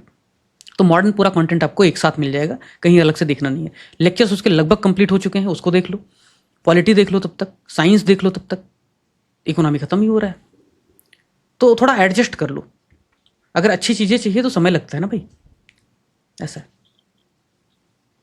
So please take my question regarding prelims. Hello sir. Sir ये मेरा क्वेश्चन है करंट अफेयर्स रिलेटेड, कुछ समझ नहीं। बोलो रण विजय, सुर भी बात करता हूँ उस पर, बोलिए रण विजय। सर करंट अफेयर को बता दें कैसे करना है। पॉलिटी का करंट अफेयर पॉलिटी के टेस्ट और कंटेंट में किया ना कवर, हाँ ठीक सर। है। इकोनॉमी का करंट अफेयर इकोनॉमी के लेक्चर में कर रहा हूँ, टेस्ट में कर रहा हूँ कवर ना। जो भी सवाल पूछा गया जैसे पूछ सकता है, क्वेश्चन में मिल रहा है ना आपको, लेक्चर में मिल रहा है ना। हाँ। तो मेरे भाई क्यों करंट अफेयर को आप एक साथ रटना चाहते हो? जिस टॉपिक को पढ़ा रहा हूँ, जिस सब्जेक्ट को पढ़ा रहा हूँ, उसका करंट अफेयर उसी में दे रहा हूँ, वहाँ पहले देख लो, फिर इन्हीं को उठाएंगे और कुछ क्वेश्चंस और फ्रेश शामिल करके तब तक बहुत सारी चीज़ें और डेवलप हो जाएंगी और इवॉल्व हो जाएंगी, आपको कंपाइल करके दे देंगे। अब किसी ने कहा कि सैटरडे को करंट अफेयर का लेक्चर होना था। अरे भाई, इकोनॉमी की जो क्लास है, इकोनॉमी के करंट अफेयर इसमें शामिल हैं कि नहीं शामिल है? अलग से करंट अफेयर में कराऊँ तो कौन सा करंट अफेयर कराऊँ? क्या डेली करंट अफेयर का प्रोग्राम चला दूं जो मार्केट में 1000 लोग और कर रहे हैं ऑलरेडी? तो जिस टॉपिक पे, जिस सब्जेक्ट पे लेक्चर होता है, कंटेंट बनाया जाता है या टेस्ट होता है, उसमें उस टॉपिक का, उस सब्जेक्ट का करंट अफेयर भर भर के इस्तेमाल किया जाता है। तो अगर आप उतना कर लोगे, प्लस जो कुछ भी एक्स्ट्रा क्वेश्चन होंगे कंपाइलेशन में कर लोगे, मोर देन एनफ। किसी भी मैगजीन की आपको जरूरत, मैं फिर से कह रहा हूँ, करंट अफेयर मुझ पर छोड़ दो, आप सब्जेक्ट के हिसाब से करंट अफेयर करो और लास्ट में जो कंपाइलेशन देंगे उसको करो। तो अगर हमारे यहाँ से नहीं आएगा तो उनके यहाँ से बिल्कुल नहीं आएगा, और आएगा तो बता देना मुझे, तो घबराओ मत। Okay sir, thank you sir. और बोलो कोई भाई मित्र। सुरभि, तो आपका सवाल सबसे लास्ट में लेता हूँ। Anyone else? सर हाँ आशीष बोलो। सर बोलो आशीष, आवाज नहीं आ रही भाई, क्या अभी आ रही? लाउड एंड क्लियर दोनों नहीं। हेलो, अभी आ रही सर? सर ओवरऑल एमएसएमई को किसी पर्टिकुलर सेक्टर में रख सकते हैं, प्राइमरी, टर्सरी? अरे भाई, एमएसएमई जो है ना, माइक्रो स्मॉल मीडियम एंटरप्राइजेज, अब कैसे है कि अगर वो एमएसएमई एग्रीकल्चर में काम कर रही है, ठीक है, तो एग्रीकल्चर के एलाइड एक्टिविटीज में उसको शामिल कर लेंगे। अगर वो इंडस्ट्री में काम कर रही है, पार्ट्स बना रही, मैन्युफैक्चरिंग में काम कर रही है, तो उसको वहाँ शामिल कर लेंगे। हो सकता है वो सर्विस सेक्टर में हो, बट मोस्टली एमएसएमई का बड़ा जो हिस्सा है वो सेकेंडरी सेक्टर में काम करता है। ठीक है, ओके, यस। और कोई, एनीवन एल्स? और सोचो, एक मिनट, चलो आशीष को मैं फिर से जवाब देता हूँ। भारत का जो टोटल एक्सपोर्ट होता है ना, उसका 45% एमएसएमई से एक्सपोर्ट होता है। ठीक है, ओके। थोड़ा कॉमन सेंस लगाओ, क्योंकि हर चीज़ तुम सवाल अगर पूछोगे तो उससे जवाब नहीं मिलता। 45% जो एक्सपोर्ट है भारत का, वो एमएसएमई सेक्टर से आता है। भारत में कौन सा ऐसा सेक्टर है जो अकेले 45% एक्सपोर्ट ऐसे कर लेगा? एमएसएमई अगर खाली सेकेंडरी सेक्टर में होता, तो सेकेंडरी सेक्टर में खाली होता तो क्या 45% एक्सपोर्ट कर पाता है एमएसएमई? या एग्रीकल्चर सेक्टर में होता तो सिर्फ $51 बिलियन का एक्सपोर्ट हुआ है, एमएसएमई 45% कर पाता कंट्रीब्यूट? इसका मतलब एमएसएमई एक अम्ब्रेला टर्म है जो हर सेक्टर में। Getting my point? एमएसएमई कोई सेक्टर का नाम नहीं है। एमएसएमई है कि आपकी जो टोटल टर्नओवर है, और पहले सरकार कहती थी इन्वेस्टमेंट भी, तो इन्वेस्टमेंट है, टर्नओवर है, उनके पैरामीटर के आधार पर आपकी कितनी वैल्यूएशन, उसके हिसाब से उस इंडस्ट्री का कैटेगराइजेशन किया गया। Micro, small and medium enterprises, ठीक। फिर बहुत बड़ी हो जाएंगे तो लार्ज एंटरप्राइजेज। अब उसमें आप कह सकते हो कि भाई पैरामीटर्स जो इन्वेस्टमेंट और उसका था टर्नओवर का, वो थोड़ा सा फ्लॉड है, या फिर कह सकते हो कि जो एमएसएमई हैं वो जानबूझ करके बड़ी नहीं होना चाहती हैं, क्योंकि उनको सरकार से हमेशा कुछ ना कुछ मदद और कुछ छूट चाहिए होता है, तो that is different thing. But MSME across the sectors फैला हुआ है। और कोई मित्र?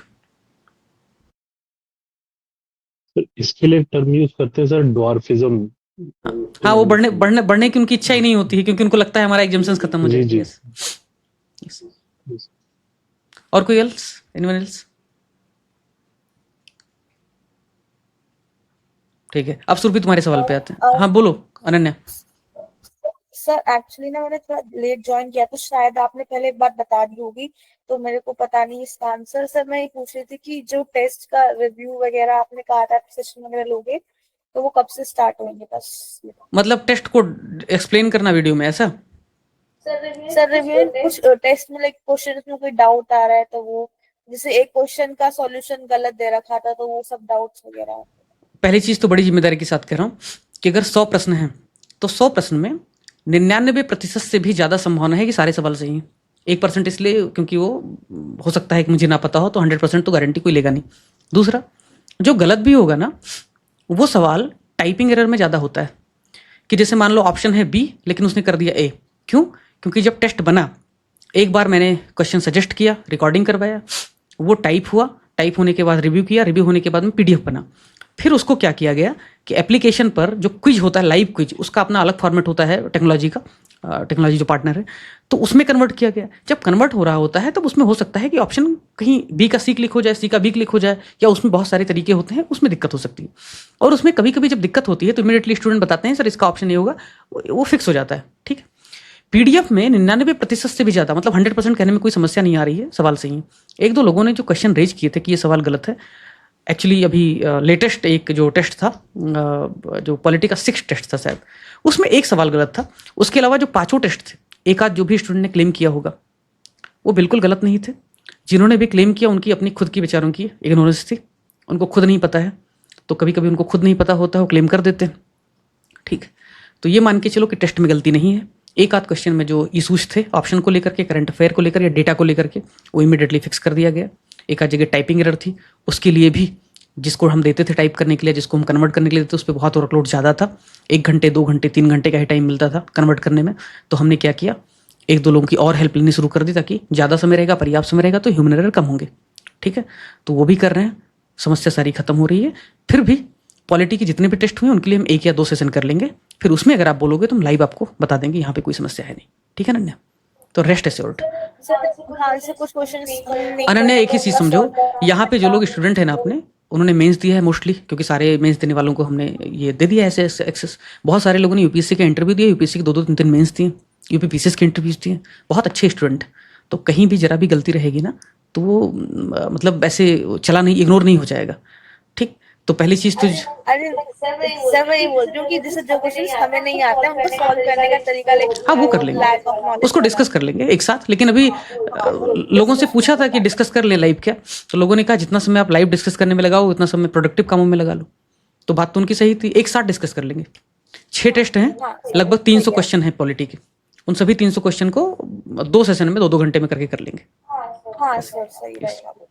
ओके, और कोई मित्र? ठीक है, सुरभि आपका एग्जैक्ट स्पेसिफिक सवाल क्या है प्रीलिम को लेकर के? सर माय क्वेश्चन इज कि व्हाट इज द की, मतलब जैसे हर एक चीज का एक एसेंस होता है, तो इसका क्या एसेंस है? तो हम लोग जैसे एग्जाम हॉल में भी होंगे तब भी, और प्री अभी जो प्रिपरेशन चल रही है उस टाइम पे भी, मतलब व्हाट इज द एसेंस, मतलब हम किस चीज पे सबसे ज्यादा फोकस करें? कॉमन सेंस भी है इसमें, बहुत सारी चीजें रहती हैं हर सब्जेक्ट को लेके, तो इसके रिगार्डिंग। एक्चुअली ये प्रिपरेशन ही मल्टी प्रॉन्ग्ड है, मल्टी फेसेटेड है, तो एक तो कोई की है नहीं, इसके कई दरवाजे हैं जिसके अलग अलग की हैं। लेकिन फिर भी एक लाइन में कहना हो तो मैं कहता हूँ फॉलो द प्रोसेस। प्रोसेस में 4-5 पिलर है। पहला पिलर है कि जो बहुत ज़्यादा प्रोडक्टिव है, बहुत ज़्यादा जिनकी वेटेज बहुत ज़्यादा है, ऐसे सब्जेक्ट को ठीक से पढ़ना। जैसे हिस्ट्री हो गया, हिस्ट्री में भी मॉडर्न हिस्ट्री हो गया, इंडियन पॉलिटी हो गई, करंट अफेयर हो गया और ज्योग्राफी हो गई। ये 4 सब्जेक्ट जो हैं इनका वेटेज 70% से ज़्यादा है। और साइंस चूँकि PYQ ही आता है मोस्टली, तो उसको मैं शामिल नहीं कर रहा हूँ, ठीक है, वो तो काफ़ी है, आप कर लोगे। तो इनका वेटेज बहुत ज़्यादा है, तो बेटर है कि लेक्चर से, रेफरेंस बुक से मॉडर्न हिस्ट्री पढ़ लिया जाए, ज्योग्राफी पढ़ लिया जाए। पॉलिटी में कहीं कुछ ना पढ़ा जाए, जितना लेक्चर, जितना कंटेंट टेस्ट दिया जाए उतना कर लिया जाए। और ये कोई 1000 पेज का माल है नहीं, 6 टेस्ट हैं, 6 टेस्ट को करने में 3 घंटे लगेंगे मैक्सिमम। लेक्चर हैं 10 लेक्चर को करने में 1.5 की स्पीड में आपको लगेंगे 5 घंटे, 6 घंटे, 7 घंटे मान लो। और कंटेंट पढ़ने में भी 7-8 घंटे, यानी 2 दिन में पूरी पॉलिटी कवर की जा सकती है। मॉडर्न हिस्ट्री को रेफरेंस बुक पहले से किसी ने पढ़ाई होगा, प्रिपरेशन अगर कर रहे हो तो उतने करने के बाद विजय सर का लेक्चर देख लो, टेस्ट सॉल्व कर लो, मॉडर्न हिस्ट्री खत्म हो गया। ऐसे हिस्ट्री के बाकी हिस्से भी। ज्योग्राफी के लिए सारे PYQ कर लो, आने वाले समय में लेक्चर कर लो और प्लस टेस्ट कर लो, ये हो जाएगा। तो इतने पेपर को अगर आपने इंश्योर कर लिया, उसके बाद इन्हीं के साथ साथ जो करंट अफेयर हम करवाते जा रहे हैं, चाहे वो किसी भी टॉपिक का हो, किसी भी सब्जेक्ट का हो, उसको साथ साथ करते रहो। रटने की जो प्रक्रिया है उससे बचो, साथ साथ करंट अफेयर करते रहो। ये सब होने में अगस्त खत्म हो जाएगा। अगस्त खत्म होते होते मोस्टली हम कंट्रोल में ले आएंगे चीज़ों को, क्योंकि अभी 4-5 दिन में इकोनॉमी खत्म हो जाएगा। उसके बाद एनवायरनमेंट है या ज्योग्राफी एक बार देखना पड़ेगा, हिस्ट्री है शायद, हिस्ट्री का टेस्ट हो जाएगा, बचे हुए लेक्चर्स हो जाएंगे, तो हिस्ट्री खत्म हो जाएगा। हिस्ट्री खत्म हो जाएगा, 20 अगस्त के आसपास हिस्ट्री खत्म हो जाएगा। शेड्यूल एक बार देख लेना फिर से। और उसके बाद ज्योग्राफी एनवायरनमेंट होते होते मुझे लग रहा है 5-6 सितंबर तक ये भी खत्म हो जाएगा। यानी कि सितंबर के फर्स्ट वीक तक जितने भी कोर सब्जेक्ट सभी खत्म हो जाएंगे। साइंस पहले ही खत्म हो चुका है, लेक्चर हिस्ट्री का पहले ही खत्म हो जाएगा, इकोनॉमी, एनवायरनमेंट और ज्योग्राफी का लेक्चर भी खत्म हो जाएगा अगले 1 महीने में। यानी कि फर्स्ट वीक ऑफ सितंबर तक आपके सारे सब्जेक्ट खत्म हो जाएंगे, जो भी कोर हैं उन सब्जेक्ट के करंट अफेयर खत्म हो जाएंगे, उनके टेस्ट हो जाएंगे। आपको करना क्या है, उसके बाद 1 महीने से भी ज़्यादा का वक्त है आपको, इनको रिवाइज करो, बार बार रिवाइज करो। और जो करंट अफेयर बच जाएंगे, मार्केट में जितने भी रिसोर्सेज उपलब्ध रहेंगे, हम देखेंगे कि हमने जो करंट अफेयर कराया है उस करंट अफेयर्स के अलावा भी कुछ पूछा है इन्होंने क्या, और जो पूछा है वो गली मोहल्ले के नुक्कड़ नूरा कुश्ती और कबड्डी है या फिर कुछ एक्चुअली में इंपॉर्टेंट है, क्योंकि करंट अफेयर की सोच श्रृंखला तुमने पहले ही कर ली।